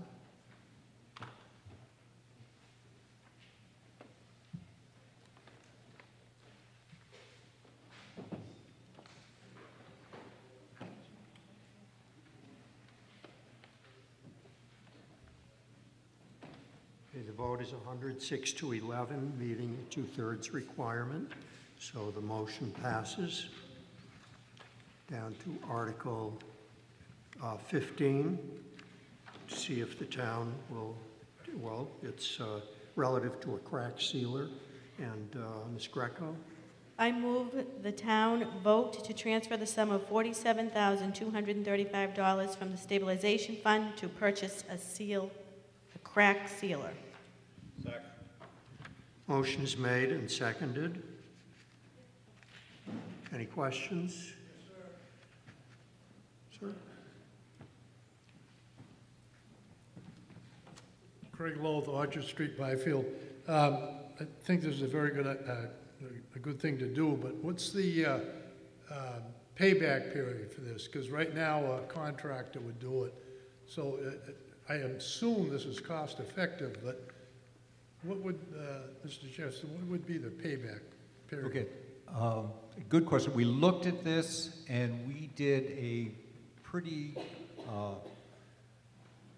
reasonable, conservative payback period of between 5 and 6 years. There are ways to accelerate that, which we explored, but we haven't put into place yet, which would be, because the thing is not used all the time, it's something that could be leased out or rented out to neighboring towns that don't have one either. So it saves us a lot of time and effort. Right now we are renting a piece and we have to go out to the middle of the state to get it. Right. Just in going out and back takes a full day of time. So it's really quite cost effective. Thank you. Thank you, sir. Okay. I think we are prepared to vote on Article 15, on the motion under Article 15.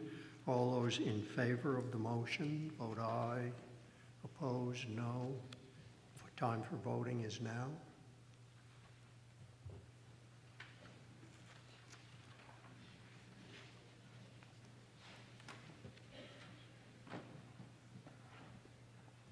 $110 to 10.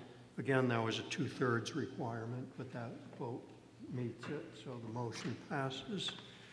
Article 16, relative to the purchase and installation of a radio voter site on the Byfield water tank. I have no idea what that is.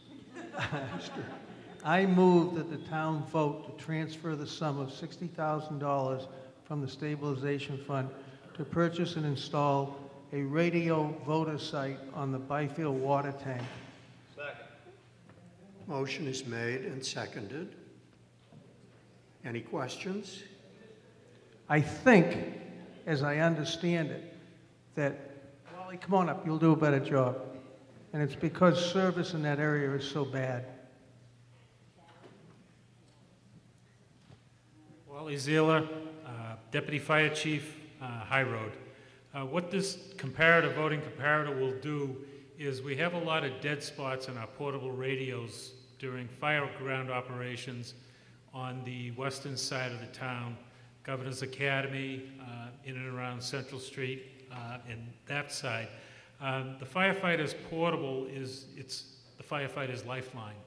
And with the dead spots, the portables can't be heard in other parts of town by our dispatch.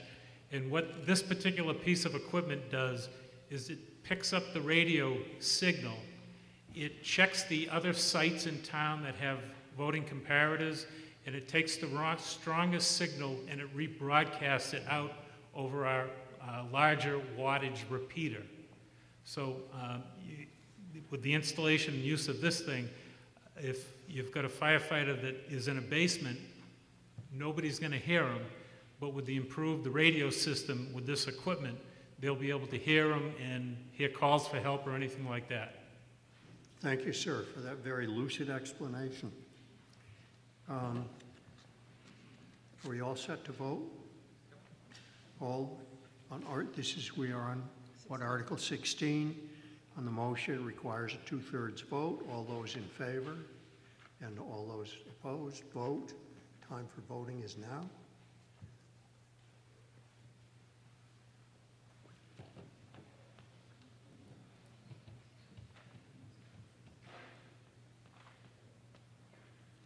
The vote is 118 to 1, which makes the 2/3 requirement, and the motion under Article 16 passes. Article 17, relative to the basketball court at the Central Street Recreation. Mr. Colby. I move that the town vote to transfer the sum of $105,000 from the stabilization fund to construct a basketball court at the Central Street Recreation area. Second.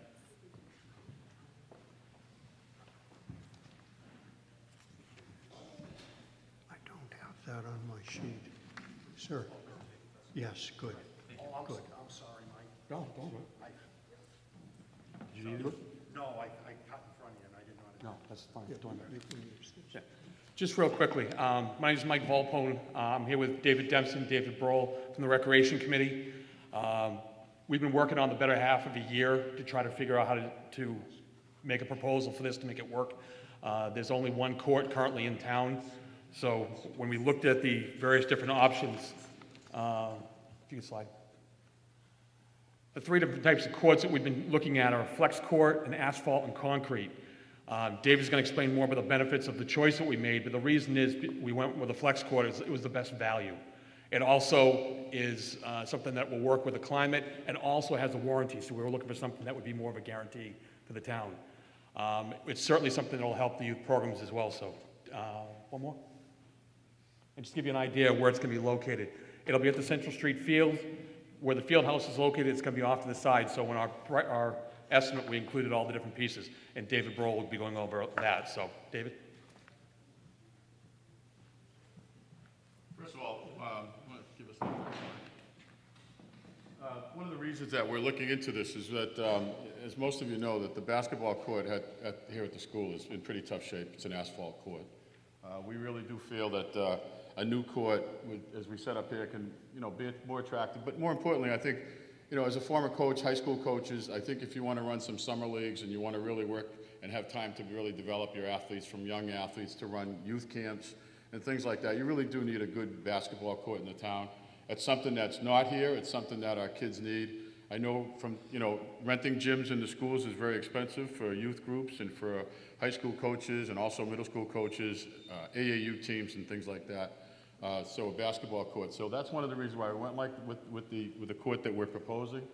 As far as the more places to play, again, it's just another place where the youth of this community, youth of Newbury, can come and really be able to participate on a quality basketball court. There isn't a lot of things to do in the town of Newburyport for our youth, so I think the more that we can present to them and the more that we can allow them to have in a good facility. When we look at the Manta Fields, it's a big attraction. A lot of people do like to go there and play there. I think the last one is that it has multi-purposes. You can do pickleball, you can do paddleball, you can also set up temporary volleyball nets, and so that we can have different type of activities there. So I think that's really the benefits of this type of basketball court. Go ahead. Thank you. Oops. So this is the money part about it, and I know this is what everyone's concerned about. We've contacted multiple people, multiple installers, and basically we've come up with prices from around $90,000 to about $120,000. And so what we thought would be feasible would be to sort of break it down to see what actually our costs would be, and to show what, you know, you look at that money, you say $105,000 for a basketball court seems like a lot, but then we have to figure out prevailing wages, and talking to installers, they said, okay, your price would be around $100,000. Okay, it's for a municipality, add another $20,000. So what we do is we try to keep a contingency plan to try to keep what we could do for that amount of money.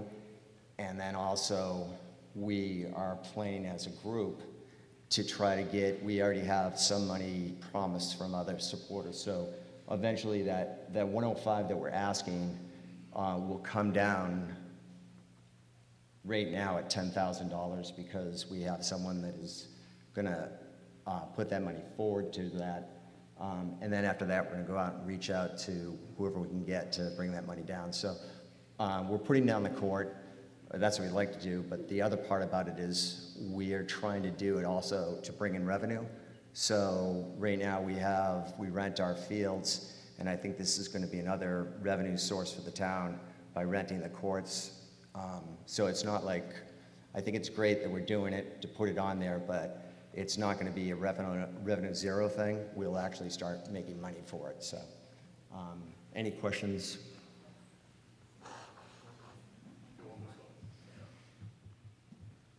I think the other question from Mr. Murray. Question, is this one single court with baskets at each end? 6 hoops, there's a basket at each end, there's 4 playable courts, there's a half court, 4 playable half baskets, and 2 at each end. Yeah, it's going to be a full-size court, which would be essentially what would be a collegiate or an NBA size court. Full-size court with 4 baskets? It's going to have, no, 6 total. Six. So, yeah, so our plan was to start doing tournaments, and so that way we could have 2 or 4 games going on at the same time. Okay, I'm in favor. I think it's a great thing, and it's a great sport for the kids to play. What's somewhat perplexing is the selectmen and the FinCom are not in favor of this. Can somebody explain to me why that may be, and what's the discord in this problem? I really like the idea of the basketball court. My vote against this was because we are currently possibly needing to spend more money on the police station, and we are not into a new town hall building. I didn't feel that this large an expenditure was justified at this time. I would really like to see this basketball court, but I want to see a new town hall first. That's an explanation, but of course the money's coming out of the stabilization fund, which has already been voted in another article. So this is a done deal. The money's there, not coming out of free cash, unless you want to use it for stabilization. Seems like a poor explanation for a good project. Thank you. Sir? Yeah, Greg Loth again from Byfield. We used to play basketball at the Yellow School. It didn't cost $100,000. Right now, on the standalone police station, to get the cost down, we're looking at vinyl siding. We don't want vinyl siding on a new standalone police station. We want clapboards or composite clapboards.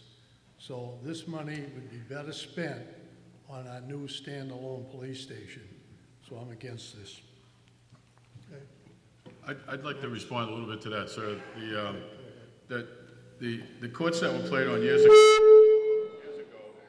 were an asphalt court, and the asphalt courts nowadays are not safe to play on for athletes and for players, just because it is a pounding on the ankles, a pounding on the knees, the hips, and that the new surfaces are really a part of what the athletes are going to be looking towards playing. I think if you go out to the asphalt courts out here, they're not being used because they're cracked, the asphalt doesn't sustain, and it just doesn't last anymore with the winterization. The committee approved a crack sealing machine for $47,000 because the asphalt roads don't sustain. Asphalt basketball courts, asphalt athletic facilities do not sustain anymore. I can appreciate that, sir, but our standalone police station is far more important than a basketball court. Thank you. Okay, next person, sir. Yeah, Wayne Blanchett, 93 Central Street, Byfield. Just wondering what you're going to do about the traffic with more activities going on. I'm sorry, I didn't catch that. Wondering what you're going to do about more traffic with more activities going on in that field. In my opinion, I think that the field are used quite a bit to begin with, and I don't think at the basketball seasons at different times, in the summer times, there's courts, it's not going to be a larger population of cars. It's going to be probably the same students and the same kids that are there for other activities, other sports will also be able to participate in basketball camps, youth camps, and it's most likely it's the same youth that are participating in the other sports that are there. It's not going to bring a large population of new cars, new families, and it is the same people that are involved in our youth sports at this time. Yeah, just a multitude of cars in and out of there, the traffic, the uncontrollable traffic. It's getting to the point where it's ridiculous. Mr. Kelly? Good evening, Bud Kelly, 24 School Street, Byfield, sorry. I live around the corner from this field, and I know that it gets very well used by numerous groups, and I really have probably the same concern as Mr. Blanchett. It seems that we have more and more parking out in the street, and now that they've added the gated access to the back half of the field, which this might be actually a police issue maybe, or that would be our fault. Okay, then unlocking that during those bigger games has to happen? Yeah, what happened was that we locked the back gate beginning of the winter so that we would not have people driving back there. Understood. I walked the fields myself. I know exactly what you're talking about. This last week when the traffic was ridiculous and cars were parked on the road, that was our fault because we did not plan on such a big opening. That first, usually what happens is because of the rain. Asked and answered, actually. Good. Yeah, We're good there. It is totally, I will take full responsibility. Great. Yeah. So understood. And that's great. Yeah, from this point on, that back gate during the whole summer will be open. Sure. So that we that's great. So I share Mr. Blanchett's concern with that. But if you're saying it was a one-time, one-off deal, then we won't have an issue again, and that's fine. The other thing I would just to acknowledge that we're talking about the same time frame that it would be open as it is now, dawn to dusk. We're not talking about installing lights on the courts. We're not going to have nighttime games out there. Okay, so I would be opposed to that only because of noise. That we hear everything from that field. Not that's a big deal. Yeah, that's one of the reasons why we have it somewhat behind the existing field house. Gotcha. So that it's. Gotcha. That was a main concern because the basketball. Asked and answered. Thank you. Exactly. Thank you, Mr. Kelly. Sir? Dale Williams, 12 Scotland Heights. First of all, I'd like to thank the Rec Committee for all their hard work the last 2 or 3 years and all they've accomplished. I think this is a great project. I just think the timing is off. And based on what we talked about earlier about the stabilization fund and having to show a good light for the future bonding for the police station, it's not the time probably to spend $100,000. We also have this gym right here that we own. We even have a hoop ready for a future NBA player. If they can dunk that one, they can play in the NBA.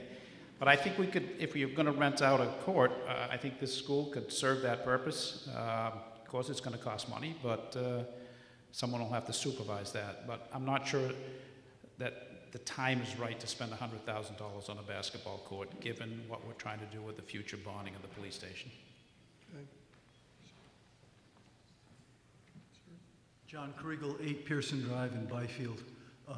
First of all, I think the use of the fields is so much better than the landing strip for the twin-engine Beechcraft that used to wake us up on Sunday mornings, taking off and landing.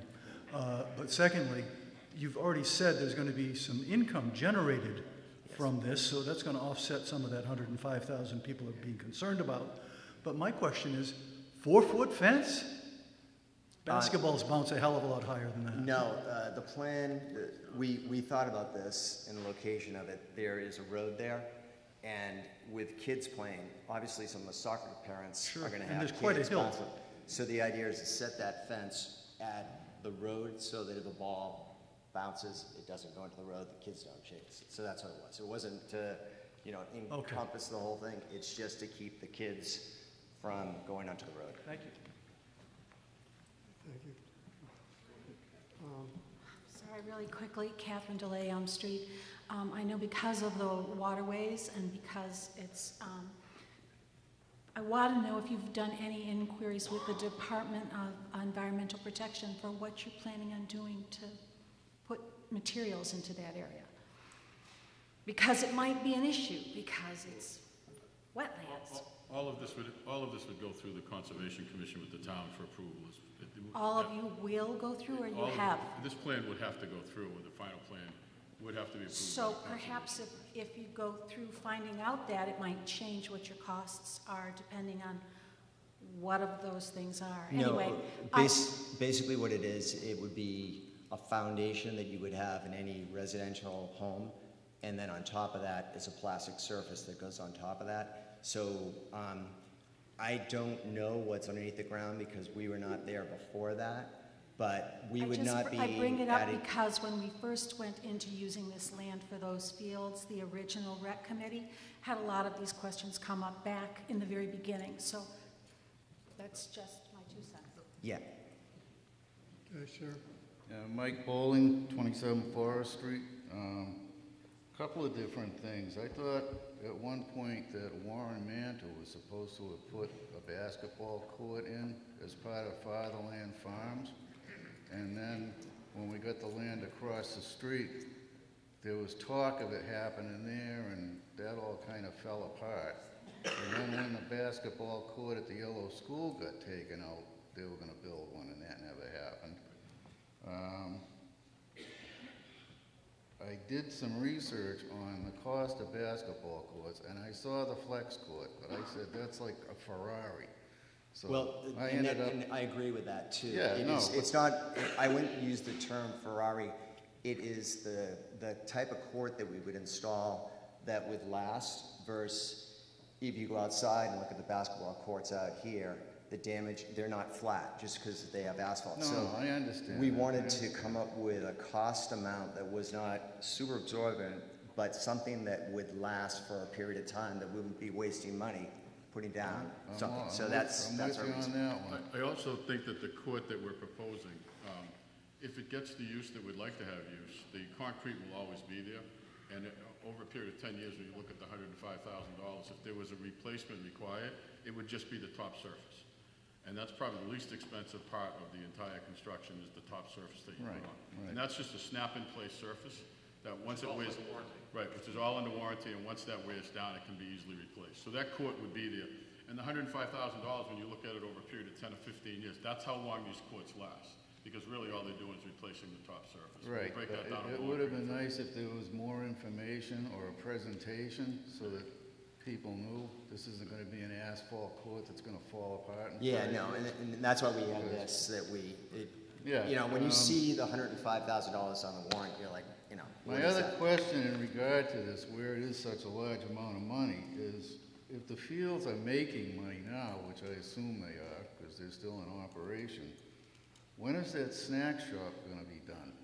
Why are we spending more money when you still have projects that are unfinished? It is done now.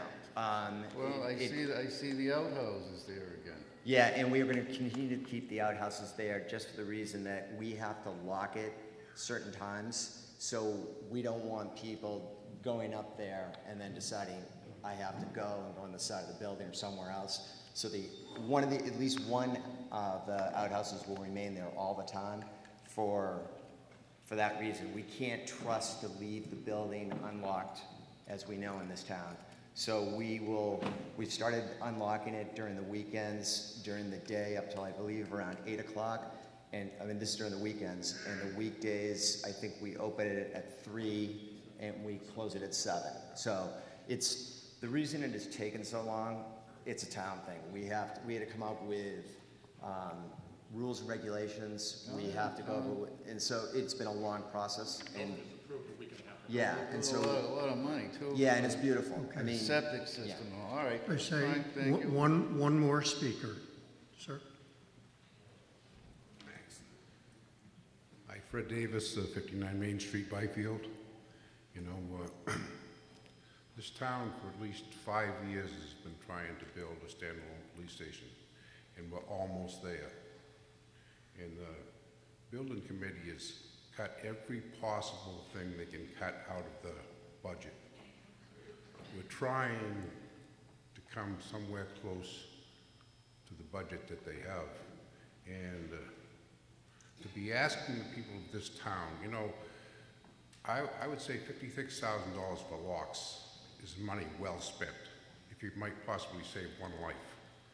But you know, right now, I don't think we're in a position, you know, those funds that you just talked about are just estimates. It'll have to go out to bid, I'm assuming? Yes, it has to. You know, I just feel like this is a little premature. You know, you might want to think about bringing it up at the town meeting. Well, if it passes, it passes. But, you know, we have a lot on our plate right now that I feel takes priority to a basketball court. Just to let you know, I said we've taken that into consideration. We all live here too, so we know that's an important part of this. That's why we're also looking at scholarships, sponsorships, and grants we can look as well. These are things that we're already trying to find ways to reduce the cost of this as much as we can. You might want to try to find the ways and then come back at the next town meeting. because what happens is you have to, with things like this, you have to come up with a total amount that you ask for town. You can't say, we're going to have a grant here, we're going to have a grant here, we're going to have a grant here, and so our costs are going to be $30,000. You have to say, we need $90,000. And what happens is once you get those grants in, then that money, it doesn't cost the town $90,000, only costs the town $30,000. So that's the way it has to be approached. I just know everybody on the finance committee, the town administrator, the board of selectmen have been trying to get this police station built for a very long time. And $100,000 at this point in time might make a difference of, you know, vinyl siding or plywood siding. So I suggest you vote no. Okay, thank you, Mr. Davis. Let's get to a vote on this. Thank you. Mr. Moderator, could I Yes. speak? Okay. Am I? No, I can't. This will be the last Really? remark. Yep. So I am the only Board of Selectmen member that voted in the, for this project. I do support this project because it is revenue generating. The police station, although it's still, there is cost projections to come in a little higher than what was approved by the voters, $6.5 million. There's a huge contingency built into that amount. We still have a significant amount of money in free cash that can help bring that cost down. This project that the rec committee was very thoughtfully put it together. The Mantra Fields, the way they currently are a jewel up here in the North Shore. There aren't any other fields like that are well groomed and are soft on the feet, so to speak. I believe that this basketball court, the way that they designed it, will enhance what Newbury has and therefore attract leagues and generate money for the town. The same way the Mantra Field generates its own money and it can operate itself. It doesn't, those fields are groomed not at taxpayers' expense, that they are self-funding, and I believe that this basketball court will be a wonderful addition to that, and that's why I voted yes. Point of order, the Bruins won 4-1. Got away. So, well, I suppose there's no rush then about getting home to see the end. So let's want to talk about basketball courts some more.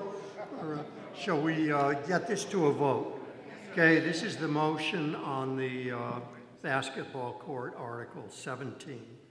The motion is to transfer the sum from the stabilization fund to construct the basketball court. All those in favor? would vote aye on that. The time for voting is now.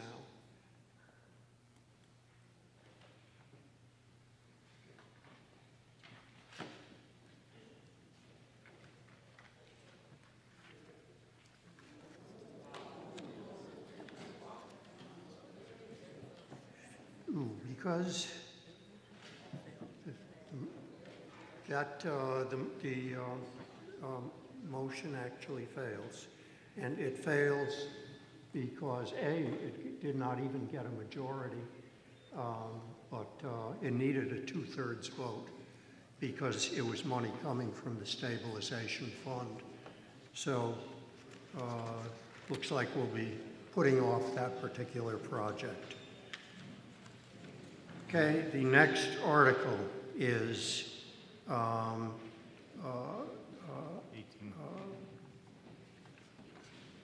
18. And Mr. Jesperson. I move that the town vote to transfer the sum of $42,002.55 from the receipts reserved for appropriation account to the police station town hall project account. And as an explanation, this money was part of the Triton Regional District bond premium and has been returned to the town. Okay. Any questions? Mr. Moran. What's the current balance in this account? Unless someone knows the answer right away. I'm not looking. The exact amount you see in the article. I believe last October, didn't we appropriate at the special town meeting $52,000 for this account also? Wait, hold it. I'm sorry, I thought he meant in the receipts reserved account. If this article were to be approved, it would result in $150,030 being in the account. So the current balance is $109,027. Okay, 109. It'll be about 150 if this is approved. Thank you. What's the status of the town hall now that we've talked about the police station? What's the town's plans to start the engagement of the construction project for that?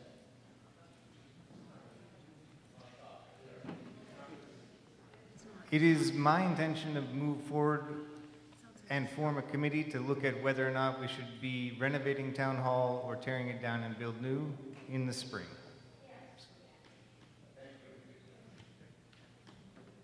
Thank you. Okay. So the motion is to do the transfer in aid of the police station building fund. So all those in favor of the motion under Article 18, say aye. All those opposed, no. And now is the time for voting.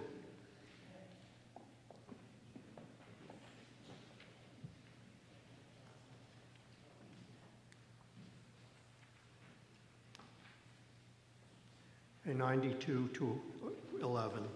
So the motion passes up to, now this is zoning articles, isn't it? This one's general bylaw article. It's, this is a proposed amendment to the general bylaws of the town relative to earth removal. And Mr. Bayer, would you make the motion? I move that the town vote to amend the code of the town of Newbury, Chapter 60, Earth Removal, Section 60-1D, regulations governing removal of sand, gravel, quarry, and other earth materials, as written in the Finance Committee Appropriations booklet. Okay. I'm leaving time for the people who want to read the detail.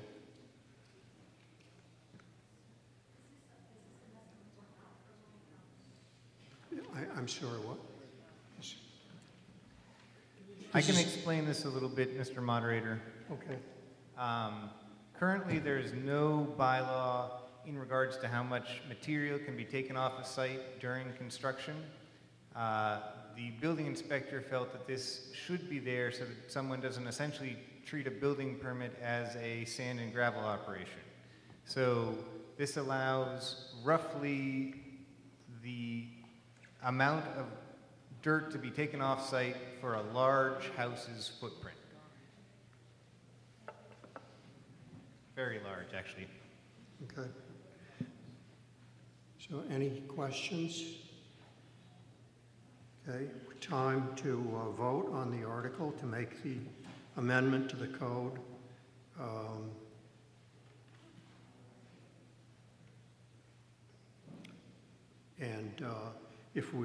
If you vote yes, you're voting to amend the code in the manner that's written there, to put limits on the amounts that may be taken and from what.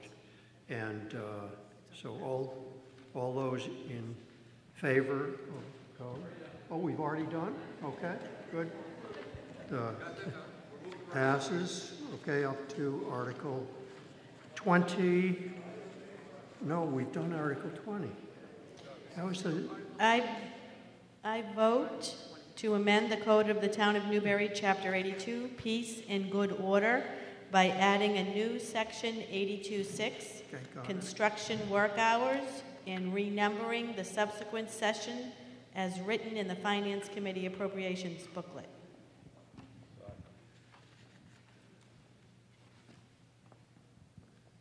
Mr. Moderator, may I explain this a little bit? Mr. Jesperson, go ahead. The town currently does not have work hours set in the bylaws, so this would be an addition to give some guidance to police and neighbors about what is acceptable. We currently do this for special projects, and this would make it townwide for all construction.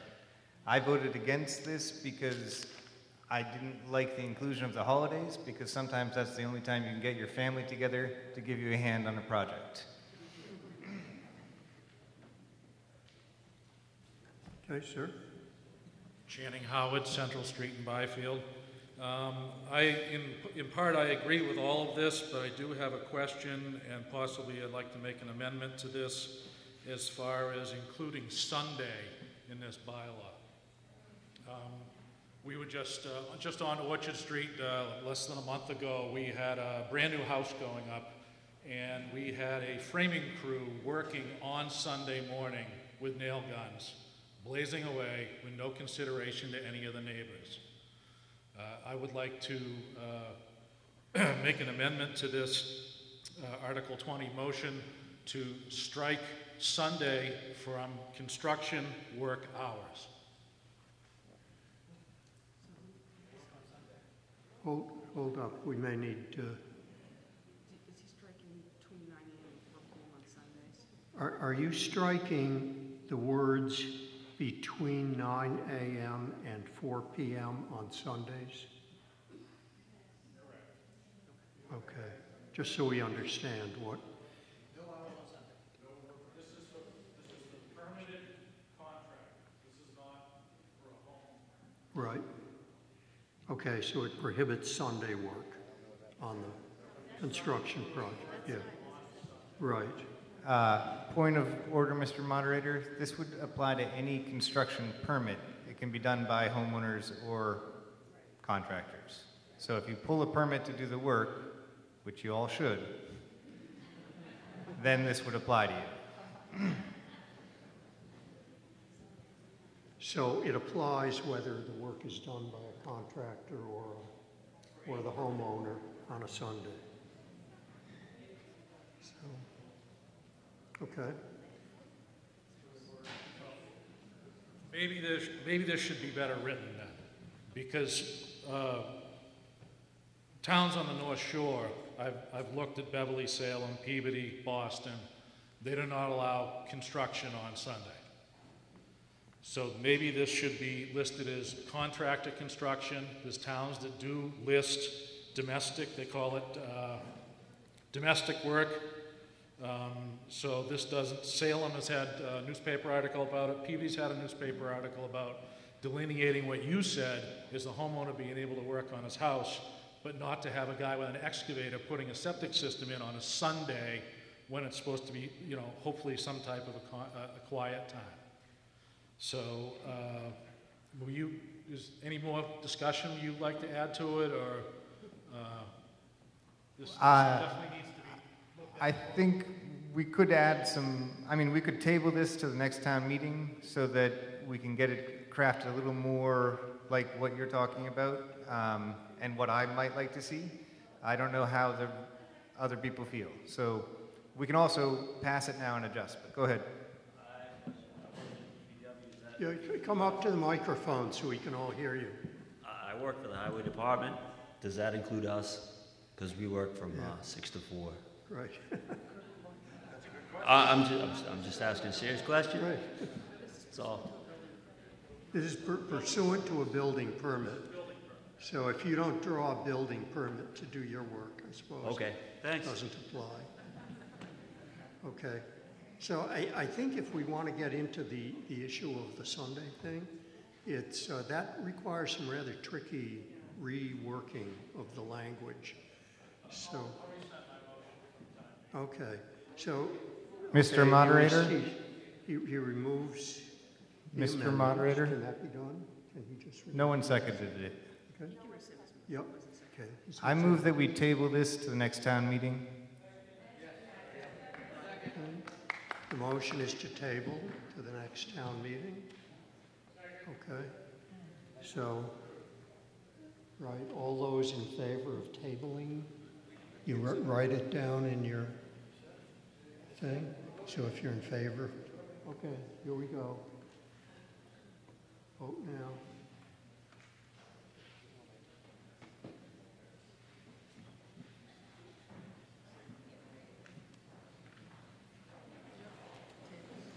Okay, and table, and that gets, so no action on Article 20. Article 21, relative to marijuana establishments. This is a zoning planning board thing. It requires a 2/3 vote. We need a motion.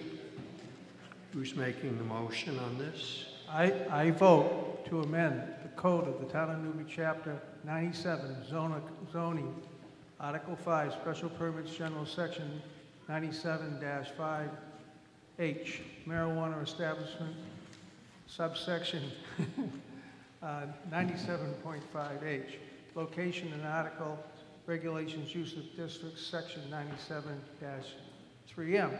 Table of use regulations, 97 attachment 4. Town of Newbury table of use regulations is written in the Finance Committee appropriation booklet. I'm sure the planning board is ready to speak. Martha, is this mainly on distances and bringing yourself more in compliance with the stuff that's going on with the marijuana? Do you want to speak to this? All right. Perfect. Okay. We do need some explanation, so go ahead. And we need a recommendation from the planning board. Yes, you do. By the way, it's, yeah. That's me. Okay, so that's you. This is the chairman of the planning board. Hello, Sorry. my name's Rachel McManus, and I am the chair of the planning board. And after having held a public hearing, the board is recommending that we amend the zoning bylaws in 4 different areas. So the 4 areas will be the marijuana establishments, the wireless communication overlay district, the special permit granting authority in the residential agricultural district, and also use of existing dwellings as temporary construction offices. So we do have a PowerPoint, and since different members of the board worked on these various amendments, we're going to kind of hop up and down here. So I'd like to turn it over now to Larry Murphy, who is a board member, and Martha Taylor, who is the town planner. Thank you. Michelle?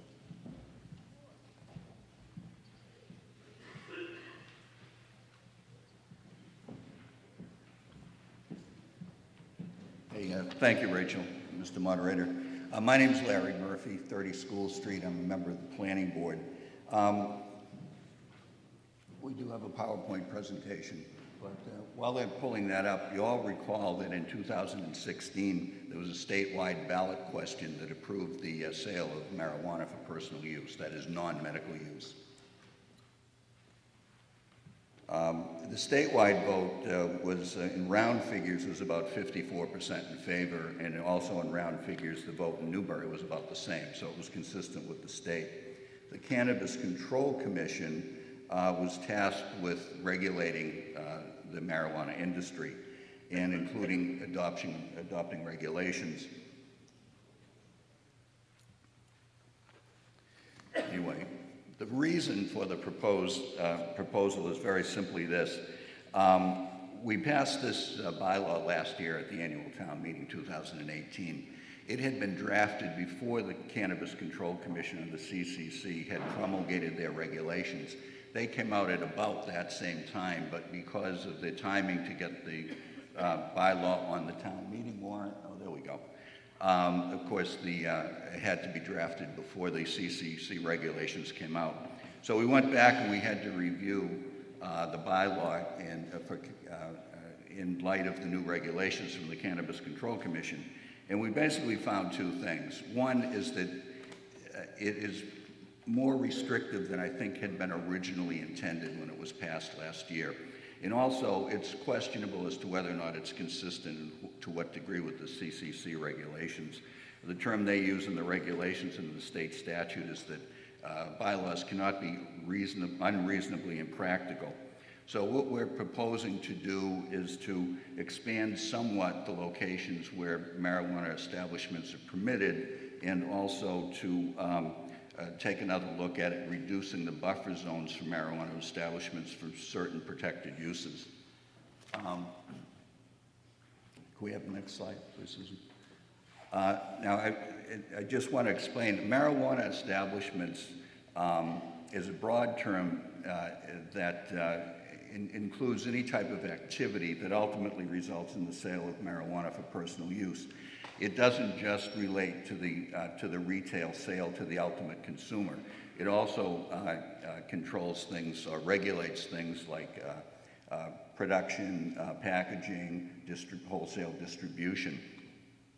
And we have, in current locations, marijuana establishments of one form or another are permitted in both the Business and Light Industry District on Route 1, which runs basically from Boston Road north to the Newburyport line. And I think, do we have the slide with the zoning districts?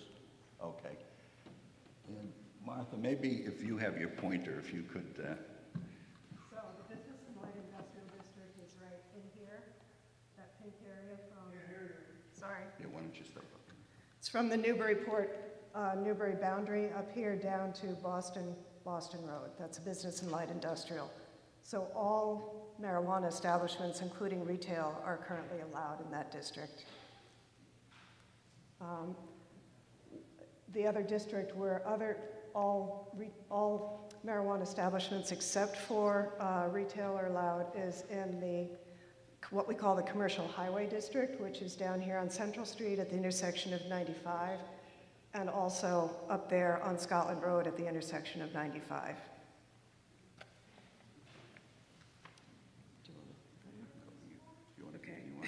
You're doing such a good job. All right. So what we're proposing to do is to expand the locations to the Commercial Highway District to include retail sales. So that's the only, right now retail sales are only permitted in the Business and Light Industry District along Route 1. And we're also proposing to permit all types of marijuana establishments in the Commercial Highway A District. Am I getting ahead of you there? Yeah, there we go. And maybe you could point that out, Martha. Yep, so the Commercial Highway A District is actually where the current town offices are located on Kent Way. So that's right down in that area there. The other issue we found was with the setbacks, that is so-called buffer zones.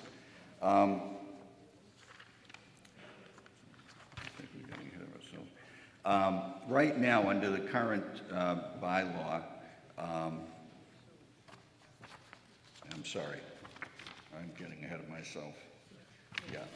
Okay, under the, thanks. The CCC regulations on buffer zones, they require a minimum buffer zone of 500 feet property line to property line between marijuana establishments and existing, pre-existing public or private schools K through 12. The law does allow municipalities to adopt a bylaw or ordinance that reduces this distance requirement. The regulations don't say anything about buffer zones for pre-existing daycare centers or similar facilities where minors commonly congregate, and that language is in our current bylaw. And they're also silent with respect to buffer zones for pre-existing residential uses.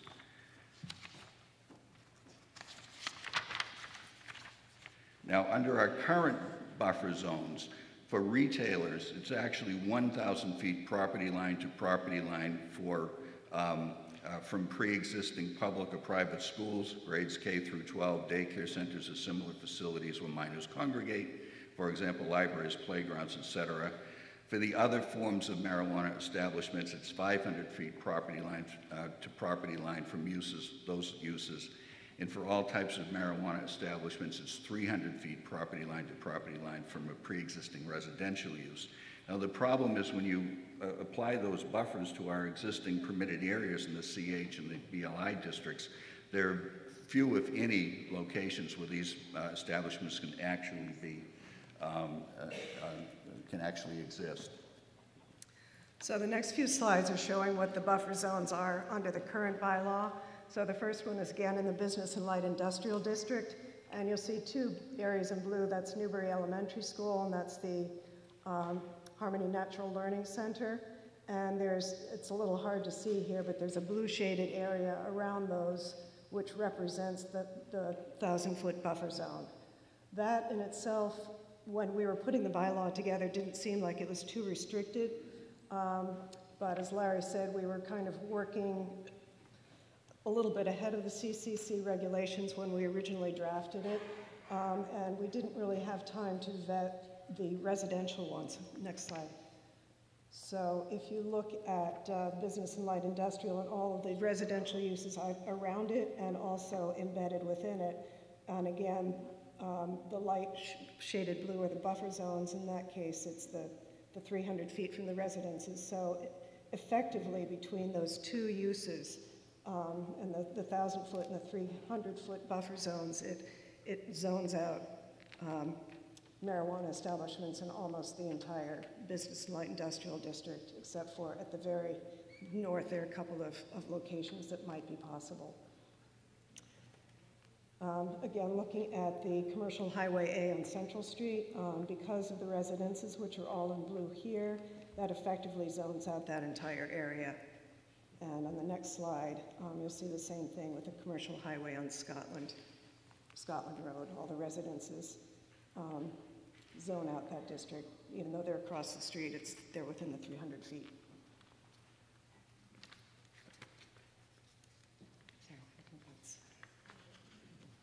You want to keep going? Okay, I can keep All right, going. yeah, go ahead. So the proposal, after reviewing it and taking another look at the CCC regulations, what the board is proposing to do is to reduce the 1,000-foot buffer zone from pre-existing public or private schools K through 12 and daycare centers, delete the language about other areas where minors commonly congregate, and reduce the buffer zone from residences. And sorry, the 500 feet would continue to be property line to property line. For residences, it would be 150 feet structure to structure.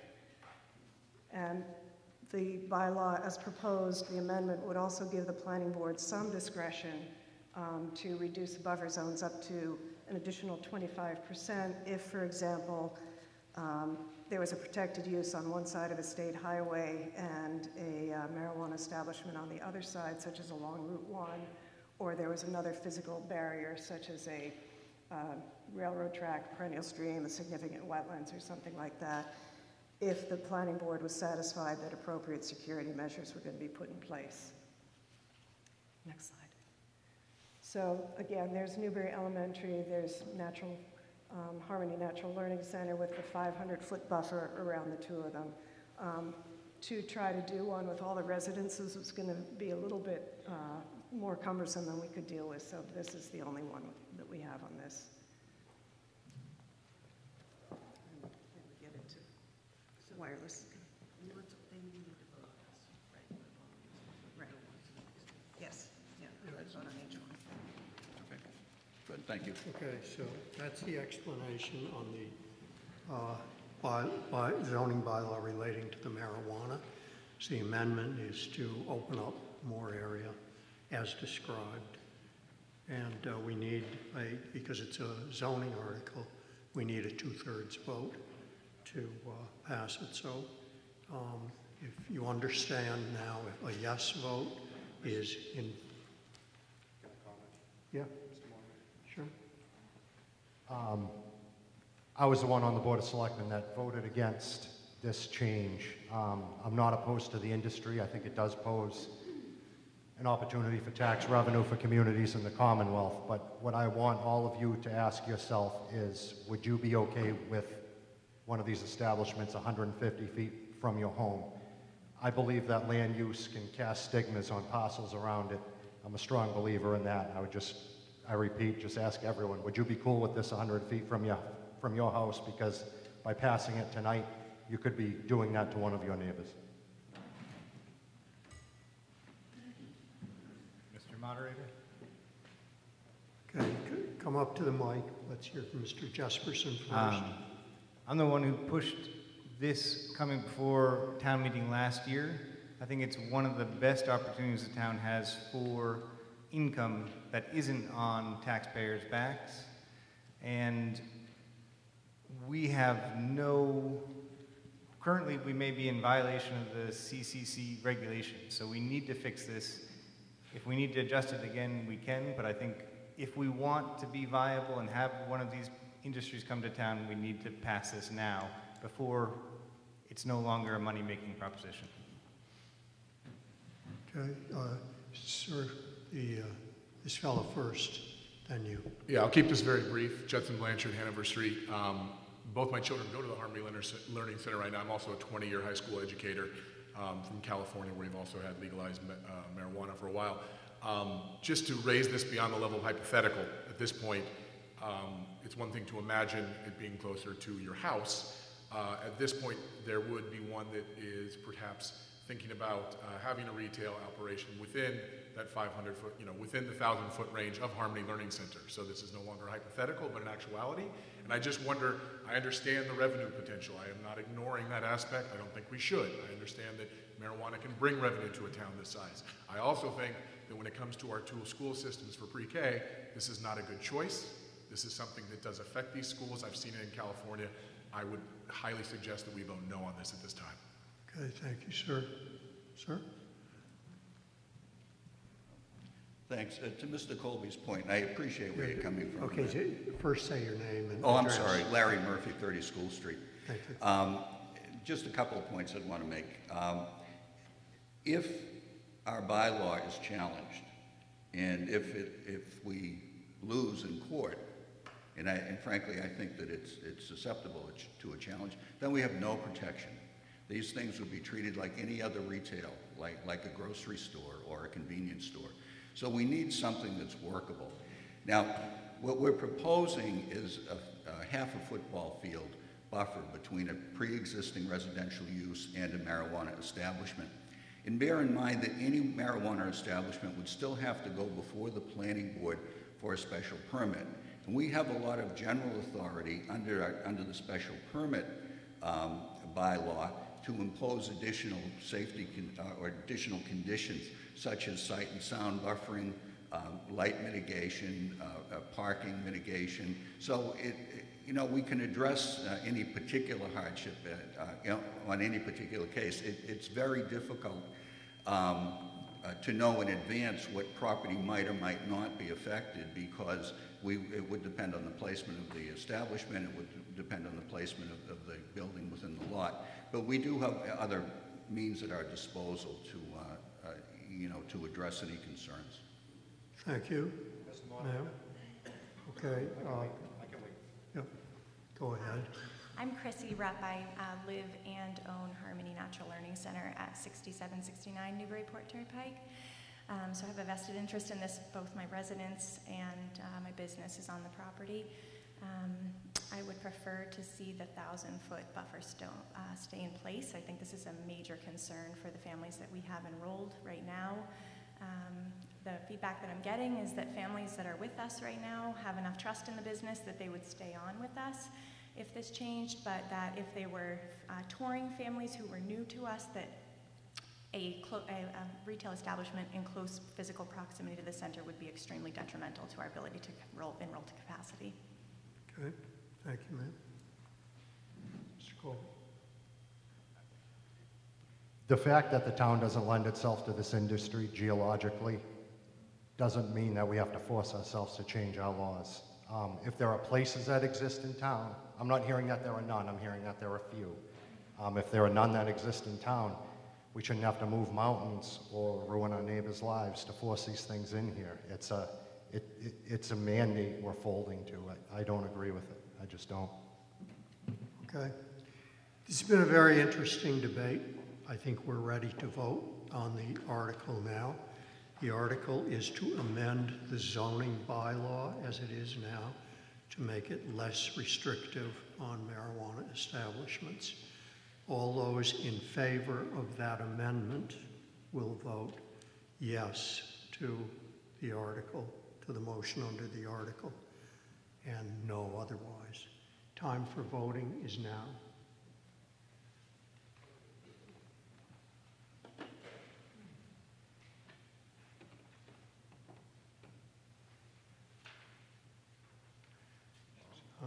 It goes down by both, it required a 2/3 vote in favor, and it doesn't even get a majority vote. Vote is 36 to 47. Okay. The next zoning amendment, this too requires a 2/3 vote, has to do with the overlay districts and wireless communications, and it's J.R. Colby that will be making the motion. I vote to amend the code of the town of Newbury, Chapter 97, zoning, Article 4, regulations of overlay districts, Section 97-4C, wireless communication services overlay district, as written in the Finance Committee appropriations booklet. Second? Second. Motion is made and seconded. Might want an explanation. Okay. The reason we took a look at the wireless was that we had to bring our bylaws in compliance with federal law. So that's what got us looking at it in the beginning. And basically, the federal law says that we cannot deny and must approve certain modifications to existing facilities. So as long as a change to a facility, it could be an addition or a subtraction, as long as it does not substantially change the physical dimensions of a wireless facility, then essentially it's got to be approved by the town. Either the state or a town or any other municipality can prevent it from taking place, as defined in the law. So once we did that, we took a look around to see what other towns, how they were dealing with it. And it seemed like it's pretty simple and pretty straightforward that what they can do, that we should make it the easiest way to get it permitted and not take up a lot of time and red tape. And so the easiest way seemed to, or the best way I probably should say, is to have the building commissioner oversee any request for those modifications. And while we were looking at all those things, what other item became evident was the setbacks for wireless facilities. And we had 900 feet, which is, when you think of 3 football fields, it's a pretty long way. And the bylaw originally, of course, was passed like in 2001, way before anybody was real sure how this technology was going to affect us and how we're going to get so dependent on it, quite frankly. So we're also proposing that we reduce the 900-foot buffer for wireless facilities to 300 feet, and also for the abutter notification for any special permit to also be for 300 feet. And that's about it, unless anybody has any questions.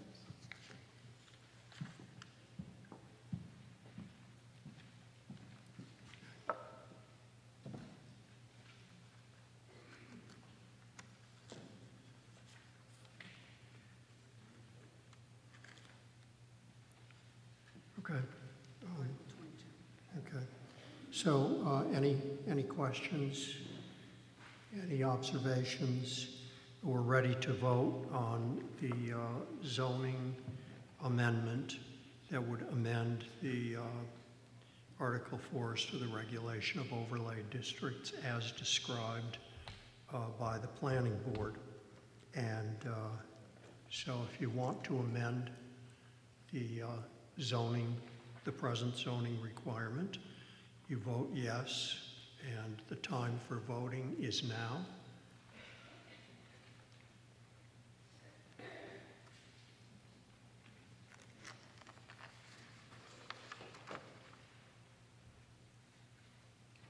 Well, it's 59 to 18, which I think meets the 2/3 requirement.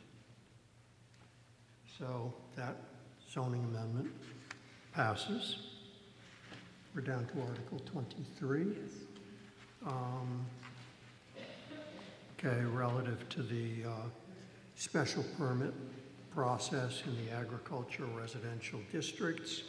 Mr. Jesperson, will you make the motion? I vote to amend the Code of the Town of Newbury, Chapter 90, Zoning Article 3, Regulation of Use Districts, Section 97-3C, Agricultural Residential District, Subsection 1A, Uses by Special Permits, as written in the Finance Committee Appropriations Booklet. Motion is made and seconded. What would be the general effect of the motion? This is to essentially bring our bylaws into consistency. There are some, currently the selectmen are the only special permit granting authority, but some of the other bylaws call on both zoning and planning as special permit granting authorities. So we're just expanding the definition to include them so the laws are consistent with themselves. Okay, thank you. We need a report by the planning board, since it's a zoning article. Martha Taylor, Town Planner. So this really, as Damon said, this is really just a housekeeping item. Our table of use regulations designates the Board of Selectmen and the Planning Board and the ZBA as special permit granting authorities for certain uses. But the written language in the residential agricultural district portion of it only calls out the Board of Selectmen, so we're just trying to rectify that inconsistency. And the planning board recommends it. Okay. So I think we're ready to vote on the amendment. Barring any questions, observations, be prepared to vote to amend the bylaw. All those in favor will vote yes for amending the bylaw. And those voting otherwise, no. And the time for voting is now. This needs a 2/3 vote.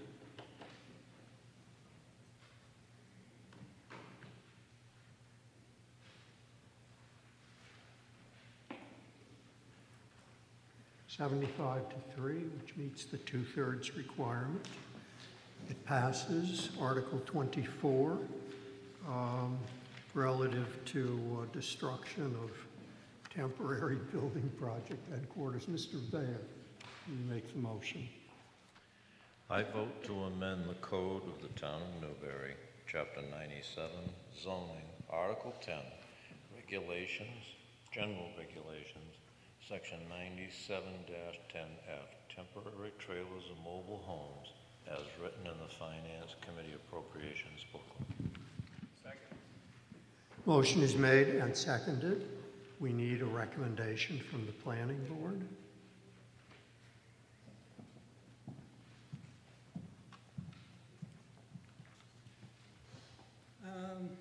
Well, the planning board definitely recommends this. Yeah. But aside from that, if you need any further explanation. Would you move here in front of the microphone? Sorry, back here again. It was so that if someone was going to build a new structure, and instead of putting a construction trailer on the property along with it, they could use an existing dwelling as an office and as a construction office until the new structure is completed, and then they would, of course, have to take down the old one. So that's the idea, is to allow somebody to do that and not have to bring in a construction trailer. Okay, any questions about it? All those, if you want to amend the zoning bylaw as recommended by the planning board, then you'll vote yes. Otherwise, no. The time for voting is now.